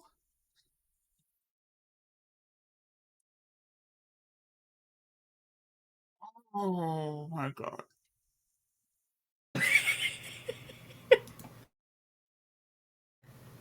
Does he flatten this man like a pancake? How much is that? The 17 minus 2 is on. Wow. You haul back and you punch this man. And his face breaks. You crush his nose against his face. Amazing. No And- longer having a nose. After the piston pops out the elbow and the steam dies down, he's going to turn towards the other two. Learn from his mistake. It is the snake's turn. It's the snake's turn. Okay. I'm actually going to take a few steps back, so I'm hidden in the shadow of the boat behind me because I was still pretty close to that boat. And I'm gonna crouch down real low, so I'm practically like, flat against the ground, and my eyes are on the guy who is connected to his gun through that cybernetic eye, and I'd like to, if I can, find a way to shut down that eye. Simple action. Kind of like cut hack the on connection. fly, and then Okay. I will allow you to pull, depending on how many marks we can get on him, I can have you pull a shutdown. Modifiers. Do I get any modifiers in this? You're an AR? I'm already an AR. You will not get modifiers in AR. Modifiers come from being in VR. Got you. Okay. Right, we're looking at a 3. That is, it's above his device rating. Hey. I'll let you get 1 mark on him. Let's see. The little snake thing that is her marks wraps around the eye and begins to like sort of garrote style try to like choke this eye out at the like optic nerve, You can't pull a full reboot on it, but I would say that the mark will disrupt the. Basically, you're just turning off Smart Link. You're spoofing a command, and you're going to turn off Smart Link. So now his gun gets no bonuses, and he is slightly. Oh dear, where is my eyeball? He can What still happened to see, my but he eye? sees worse. Yeah, for sure. He is now lacking eye. Yeah. Cool. Oh no, And my then my depth perception. He's like smacking it, trying to get the eye to turn back on. Like, yeah, come on, you just link see up, him like start link clicking up. it like a fucking old TV. Like, please, please, please, please. I need eyeballs. Not now. I still get a simple action, right? That I can do? Or was that complex actions and now I don't get anything else? It would have been a simple action to put the mark in a simple action to give the command to the eye. Okay, not a problem. I stay hidden in the shadows. And then it is Mojave last. Yeah, can I just like take cover somewhere? There's still people about, and I do not wish to be dead.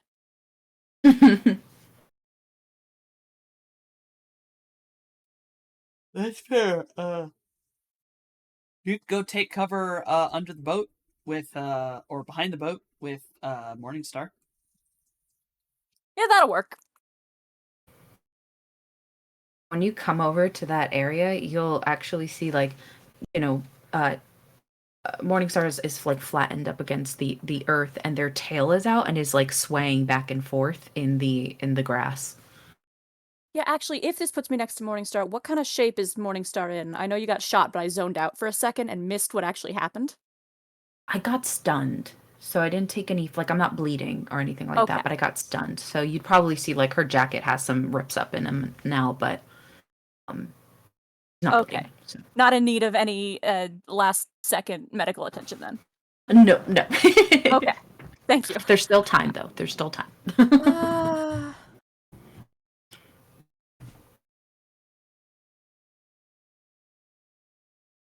Like rummaging through my bag. Like, is there anything I can do here? Yeah, I just want to take cover, sit there with the briefcase, just kind of chill, wait for the fight to end. You know, Yeah. pull hat down over eyes and just kind of be like, "Yep, this is my life." You don't want to use any kind of spell or anything?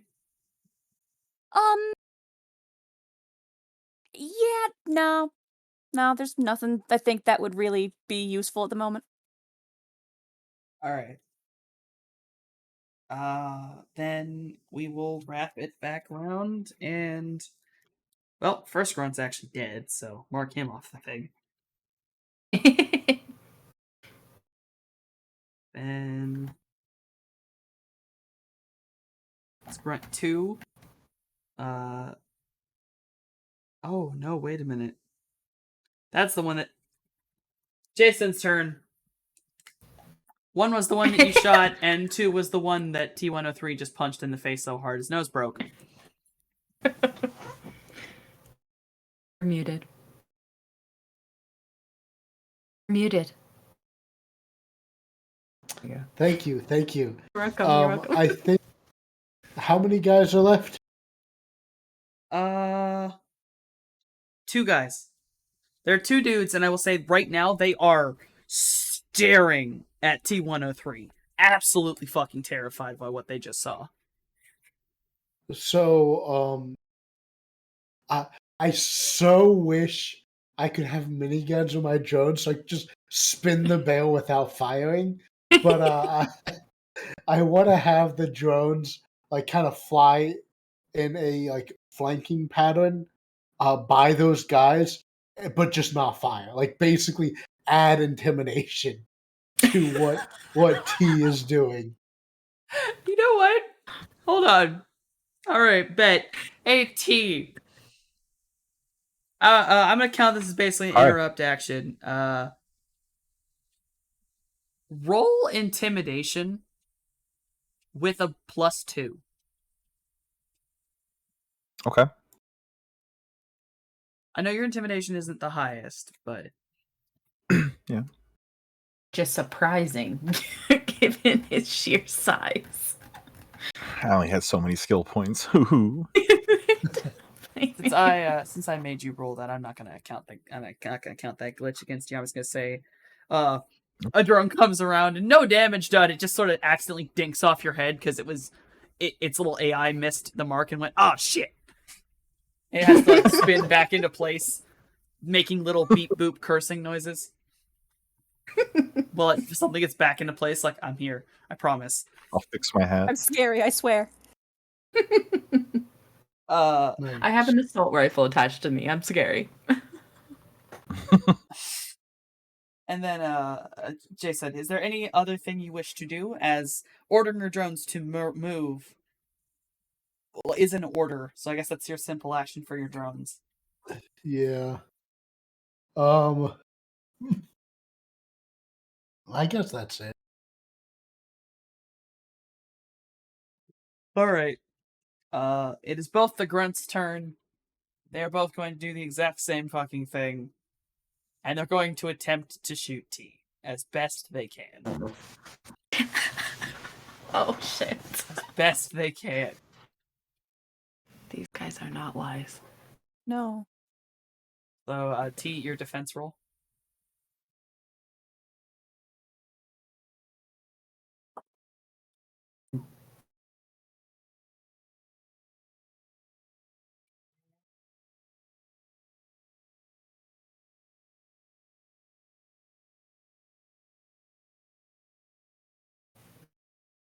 Looking at a 3.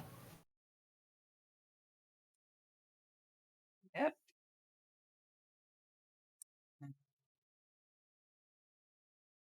Doing math. Okay, it does hit, so do your soak roll real quick.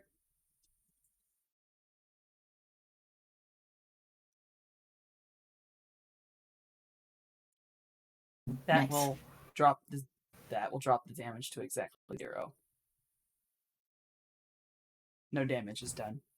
All of it is taken in by the arms and the armor. All right. Another attack. Please roll defense. I'm getting a bigger gun. Upgrading your goons. I might have to. I may have made these boys a bit too weak. I think I have to take some time on this. Don't worry, they're shitty boys. Well, they got kicked out of their gang. Roll soak roll.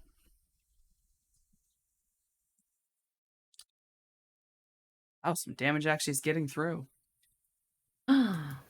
No. Modified armor value. Stun.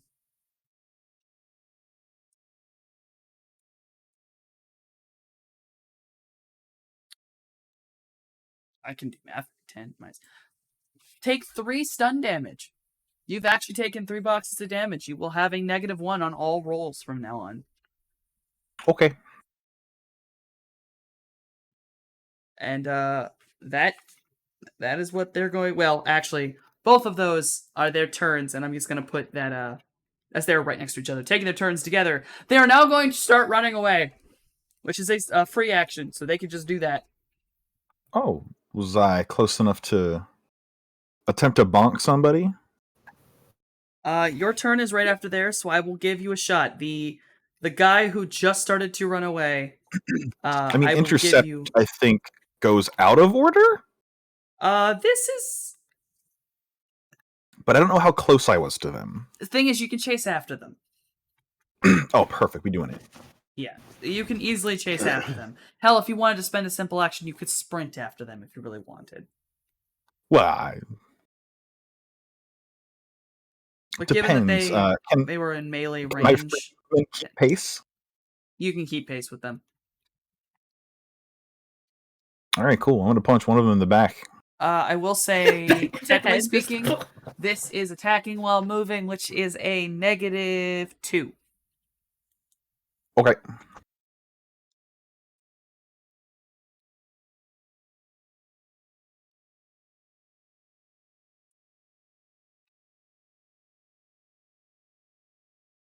$15p damage. 10p damage. There. Damage versus the armor altered is... Okay. You come around chasing after one of the guys, and you bring your hand and fist down upon their head. And you jostle him real fucking bad. This man's is bleeding profusely from the back of his head, but he is shockingly still stumbling away from you. Shockingly.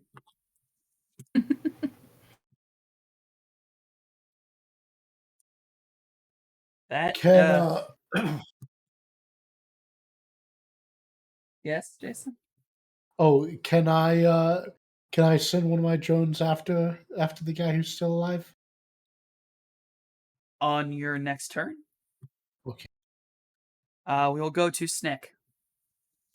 Snick a snack. Okay. Snick, I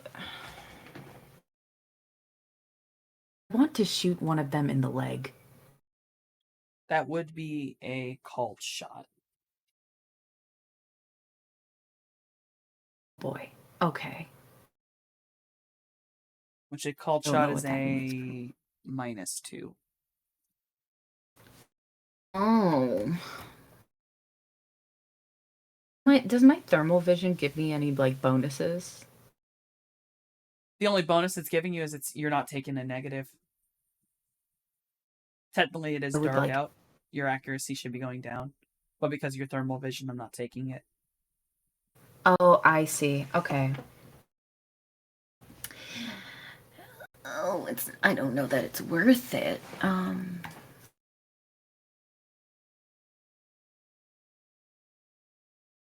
want to go after the guy that I've already marked, basically. All right, the guy with the cyber eye. You can try Yeah. hack on the fly, get another mark, and then I believe reboot is a 2-mark ability. Although I think reboot is a complex action. I see. Okay, I don't know how best to approach this. I'm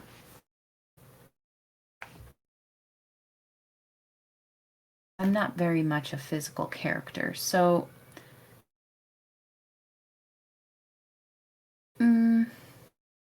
okay, so how about this? Simple action, right? Because I'm pretty fast, and I'm on the ground, kind of very much acting like a snake. Can I sort of I guess slither, very swiftly slither towards this person, and I'd like to would then like to shoot them, like once I'm close enough in range. That would be a sprint, which is Okay. you roll. Is there a sprint button? Wait a minute, there's a sprint button. There's not, but I do have agility. Yeah, sprint is in my notes. In my notes.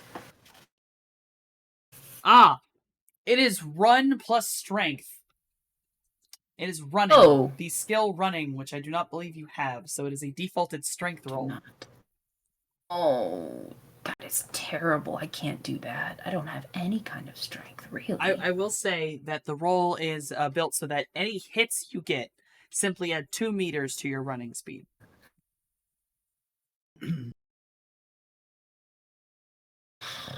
Y'all, I don't want to be useless, but my god.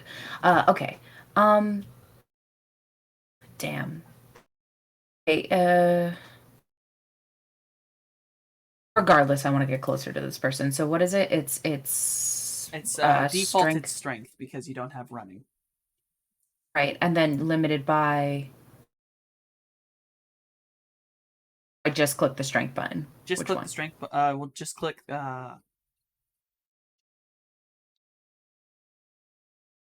Yeah, just click default skill. strength button. Use mental because I think it's your highest limit. Okay. No modifiers, even with my tail, my body. No, because your tail does not have that ability. Okay. Oof, nothing. Oh dear. The dice gods just don't give a fuck tonight. You feel me? No, they do not. So the 25 meters that naturally every character has for running will get you very close. Very close to these men, and you can take a shot from that far away. Okay, so that's what I'll do. I'll take a shot. This person, no modifiers.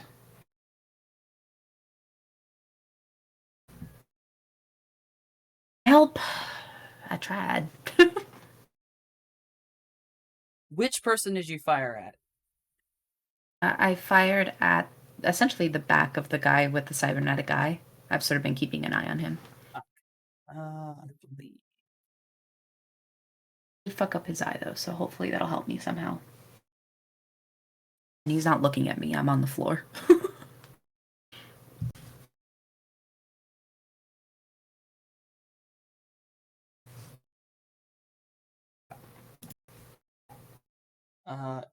You do not hit him. Yeah. You graze past his armored shoulder. Okay. And that will be... Yeah. That's the end of that initiative, so we'd have to roll it again.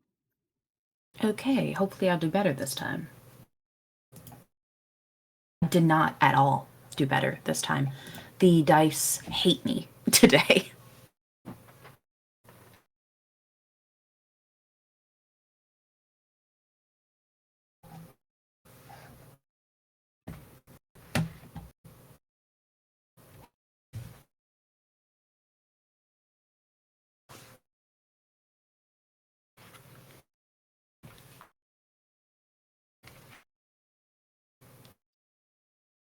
Jason, did you roll your initiative? Am I Oh, blind I'm again? sorry. Nope, nope. I didn't want my initiative.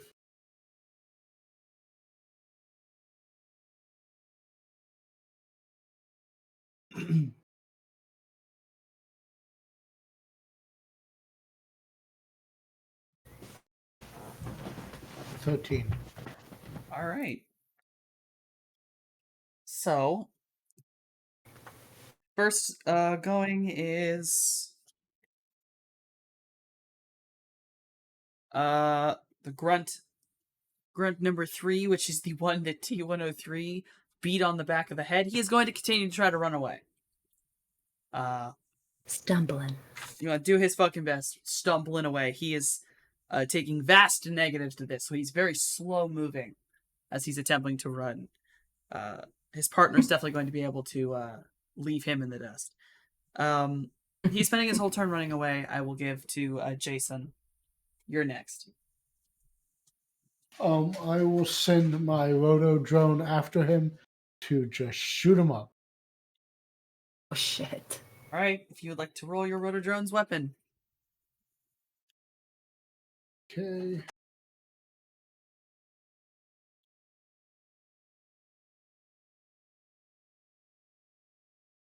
Oops. Let me just roll my.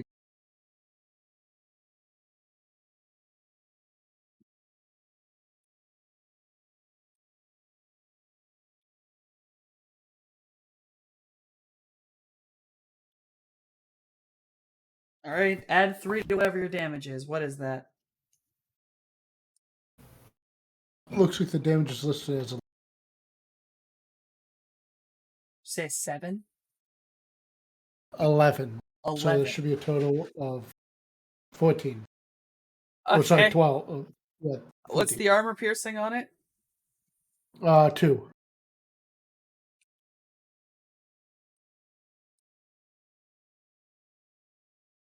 Oh. You gun this man down like a dog in the street.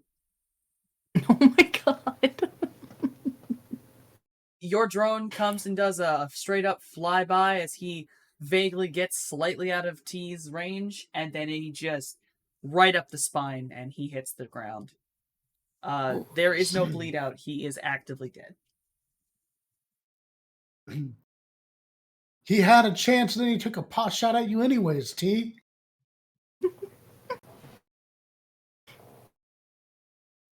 The next will be T103. So the other guy hasn't run yet, so I'm in range with him? The other guy is actively running. Technically speaking, you will move before he can get any farther from you. You can hit Okay. that other grunt. Well, I'd like to move around in front of him. Yeah, I let you do that. You're technically moving quicker than him. How does grappling work? So, Because I'm trying to snatch him by his throat. grappling is called close combat. Okay. I have discovered it is not unarmed combat, it's close combat because it is involved in like martial arts. Okay. Close combat is I'm trying to remember if it's a strength scale or an agility scale. Give me 2 seconds. As you like move to walk around him, you'll see I think T would be able to see morning stars in the grass.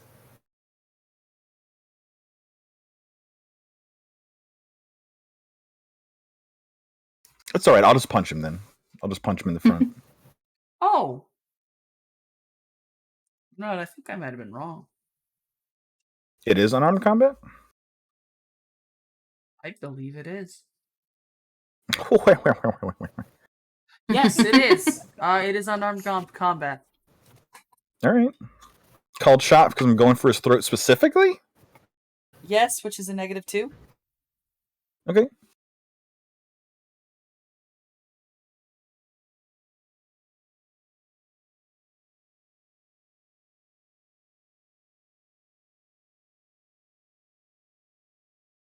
Okay. Technically, that would be his defense. This is the guy who didn't take all the damage. It goes to the defender. He is able to dodge out of the way. Okay. Mojave, you are next. Cool. Well, since everybody is either down or fleeing, I think, lift the hat back up, kind of peek out from under cover. And I want to go see if I can make these poor suckers not die.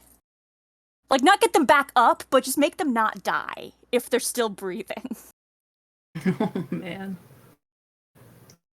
I would say that the one with the broken nose, and I believe the first one that Jason shot, are still in bleed out. And they are the most obvious that are still gently breathing, though ragged. Yeah, whichever one is nearest, I want to go and, make him not die. Alright, I will let you roll first aid. First aid is a complex action, so you can only do one of the dudes right now. Yeah, that's what I figured.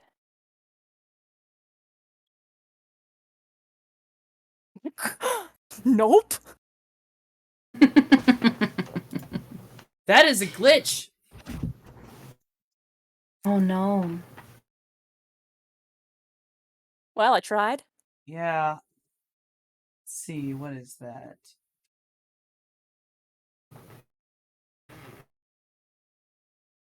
You attempt to stop the bleeding on this gentleman, and instead basically pull on something you shouldn't have, and an artery that seemingly was holding itself closed ruptures. He begins to bleed out harder. Yeah, there's a fair bit of swearing coming from Mojave's direction. So that is your complex action. The next action is Snick. Is Snick, yeah. So man's dodged out of the way of T, but is still sort of near, yes? Yeah, he is near enough if you'd like to shoot him. I would also say that you have... Did you ever get a second mark on him? Or did you instead take your turn to run up and shoot him? I took my turn to run up and shoot him. However, what I'm going to do now, I don't know if this counts as simple or complex, but suddenly, Morningstar's mismatched eyes almost begin to glow. And sort of anime style, you see this like streak of light from her eyes as she rises up, very much snake-like. Think almost like King Cobra type of thing.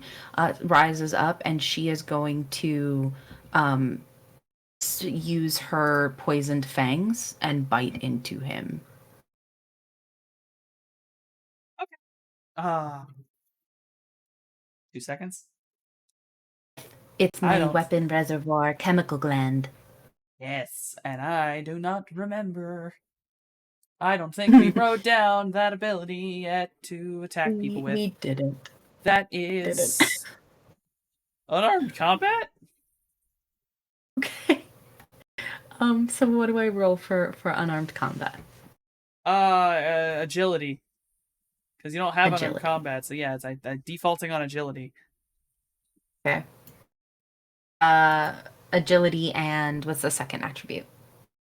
Oh no, you're defaulting agility. Limit is physical. So got you. Okay. Okay. Limited by physical. Got it. Actually, I guess this would be exotic melee weapon, so if we ever need to take a skill, we have to take exotic melee weapon. Okay. Is there like any modifiers or anything like that for chemical reservoir? I don't know that there is, but I'm just No, it's a venom. So once it's hit, the venom then rolls against their like immune system. Got it. It is a tree. Tree. They will get a normal defense test. Goes to Defender. They dodge out of the way. He is scrambling for his life. My God. On that note, grunt number 4. He is scrambling for his life.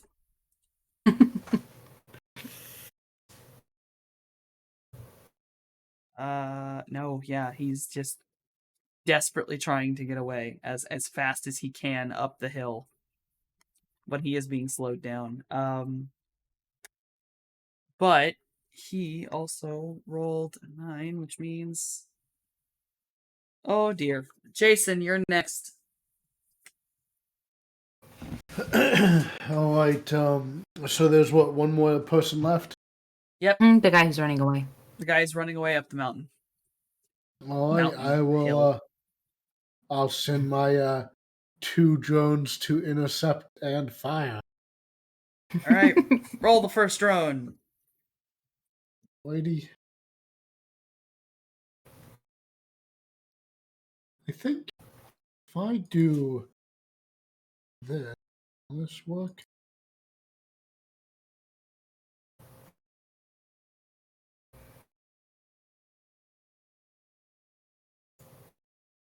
Oh, I fucked up.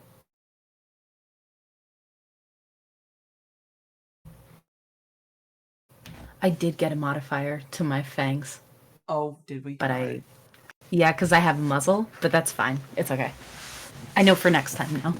Muscavian, what the fuck did you just fire?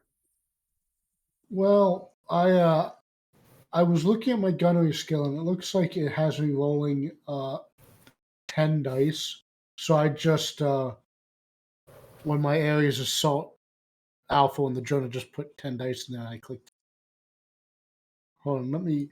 For some reason, it displayed the type instead of the name. I'll change it to Ares. But that should be the gun. It just rolled really bad. Okay. The assault rifle is an assault rifle with an underbarrel grenade launcher. Oh my god. Oh my god. All right.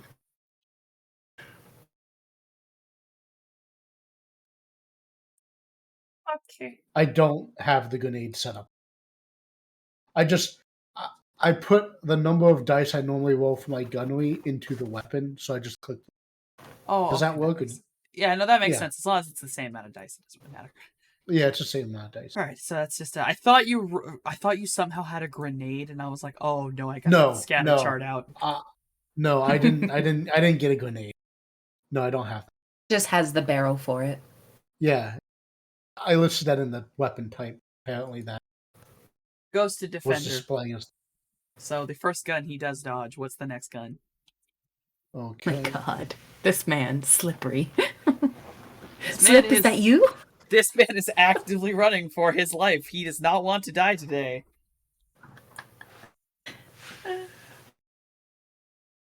That's how it happens when you fuck around and find out. You know what I'm saying? Ooh. Yep. Okay, that's 13 DV. All right.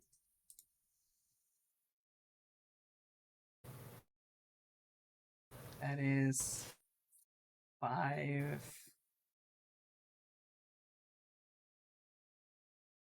Oof, 5 fizz. Okay, 5 fizz. All right, drone comes around, gives him a good old drone by. Tears a cross against his back. Just right up, like from hip to shoulder. Just tears into him. He is still running, but he is now bleeding.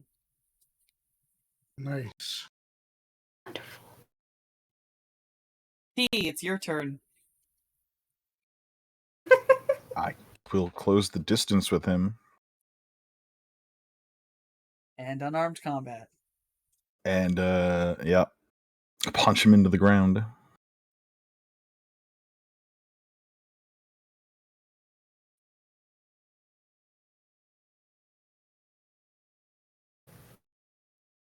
Oh my god.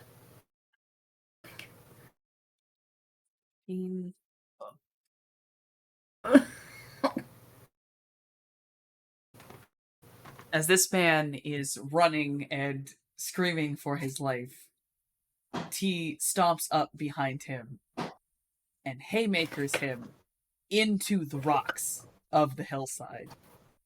There is a rather grotesque noise, rather squishy noise, as in the darkness, there is nothing but a red stain scattered across the rocks where this man's head used to be. As I assure you, you just did his body and his overflow tracker in one hit.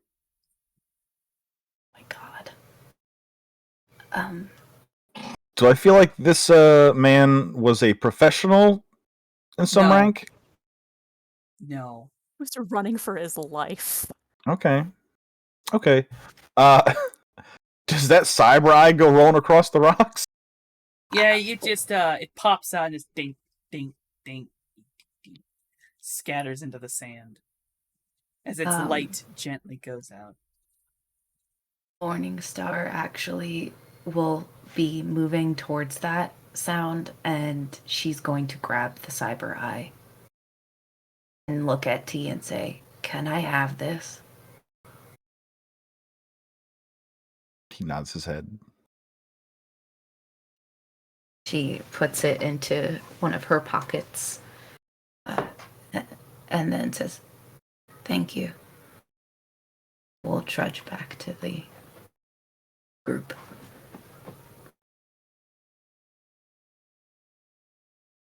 So is that all of them now? Yeah. And is the man that I was attempting to save, is there still any shot, or is he just dead? You can try one more time. Okay. Oh, I believe. Do I have enough time to focus up and, Yes. Yeah. Yeah, I'm gonna try to have him not be dead. You are out of combat, so I will allow you to... Let's see, 1, 2, 3... Technically, you got 3 shots on one dude and 5 shots on the other. Okay, well, this guy first. Fingers crossed for him.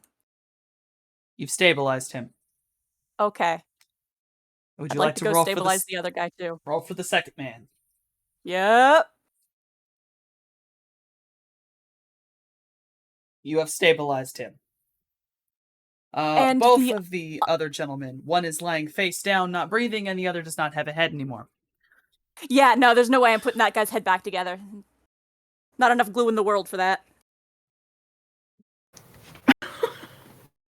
When the group starts getting back up, man, I don't get it. Like, what's up with these bad guys? Like, you gave them that warning, T-Dog, and they just ignored you, and they forced us to kill them.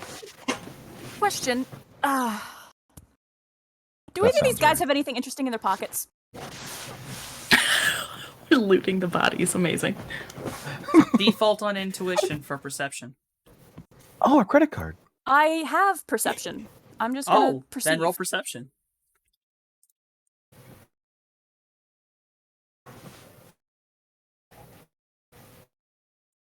Should I do it twice for both guys, or? Yeah.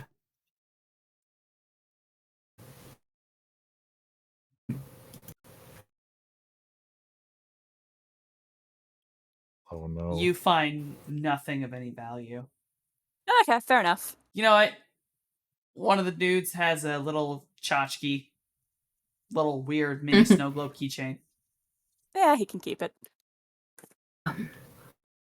Actually, before I trudge off to the group, the guy that had the cybernetic eye no longer has a head.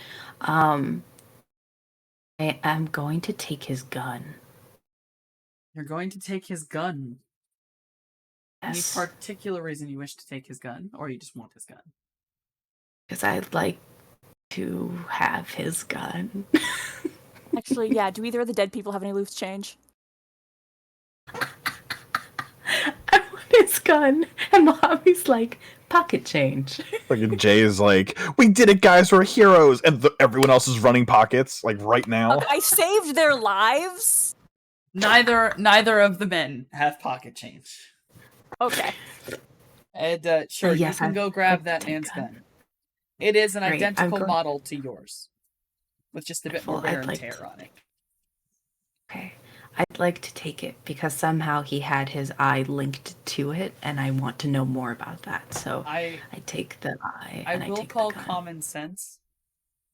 Okay. Your Ares has Smart Link. You could technically do it. Okay, cool. So, okay. In that case, I'm still taking his gun. Fair. And you know what? No, not that, because it won't actually matter. Okay. So I take his gun and I'm going to head back down to the group. And say we should get out of here. There's a lot of gunfire and screaming. Might be caught, so we should leave. Probably not a bad idea. Yeah. He will head for the boat. On the boat we go. So you all pile in to the boat and make your way off back towards the marina, leaving behind many a bloodied carcass I've and two bloodied living bodies. And unless anyone else has some last minute things they would like to say, is where we're going to end it for tonight. Okay. briefcase. I saved some lives. I did a good. It's okay. Oh my goodness. Alright, I'll say thank you all for playing. Thanks everyone for hanging out.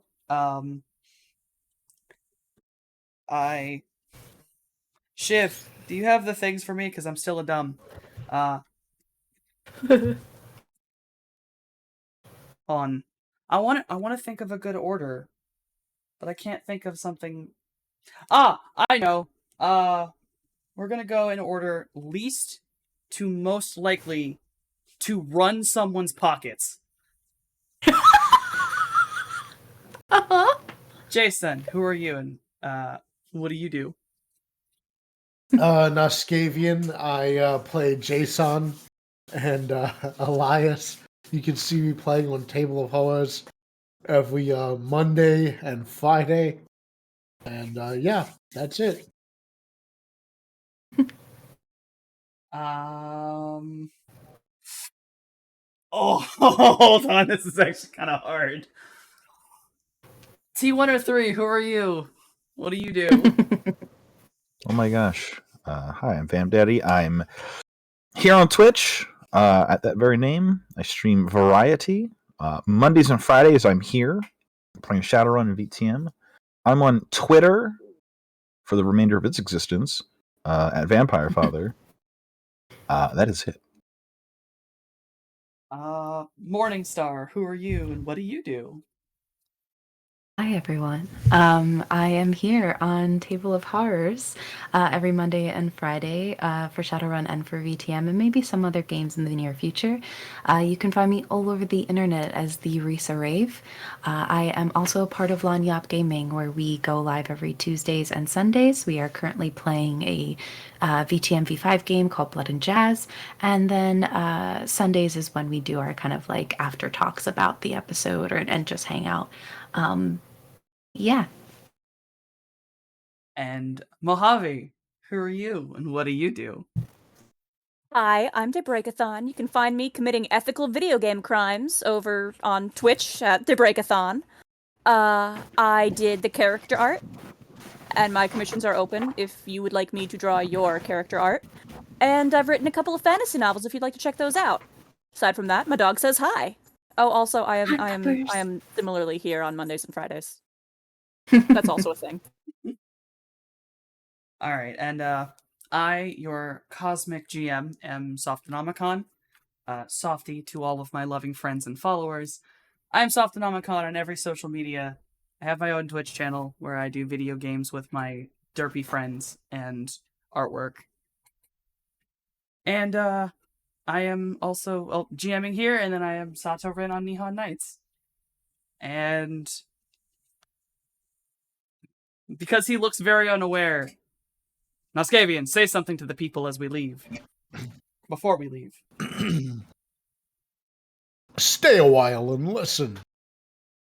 We are going to be rating Fenice Starlight. They're playing D&D. She's also on London After First Light. Good night. Good night, and thank you guys.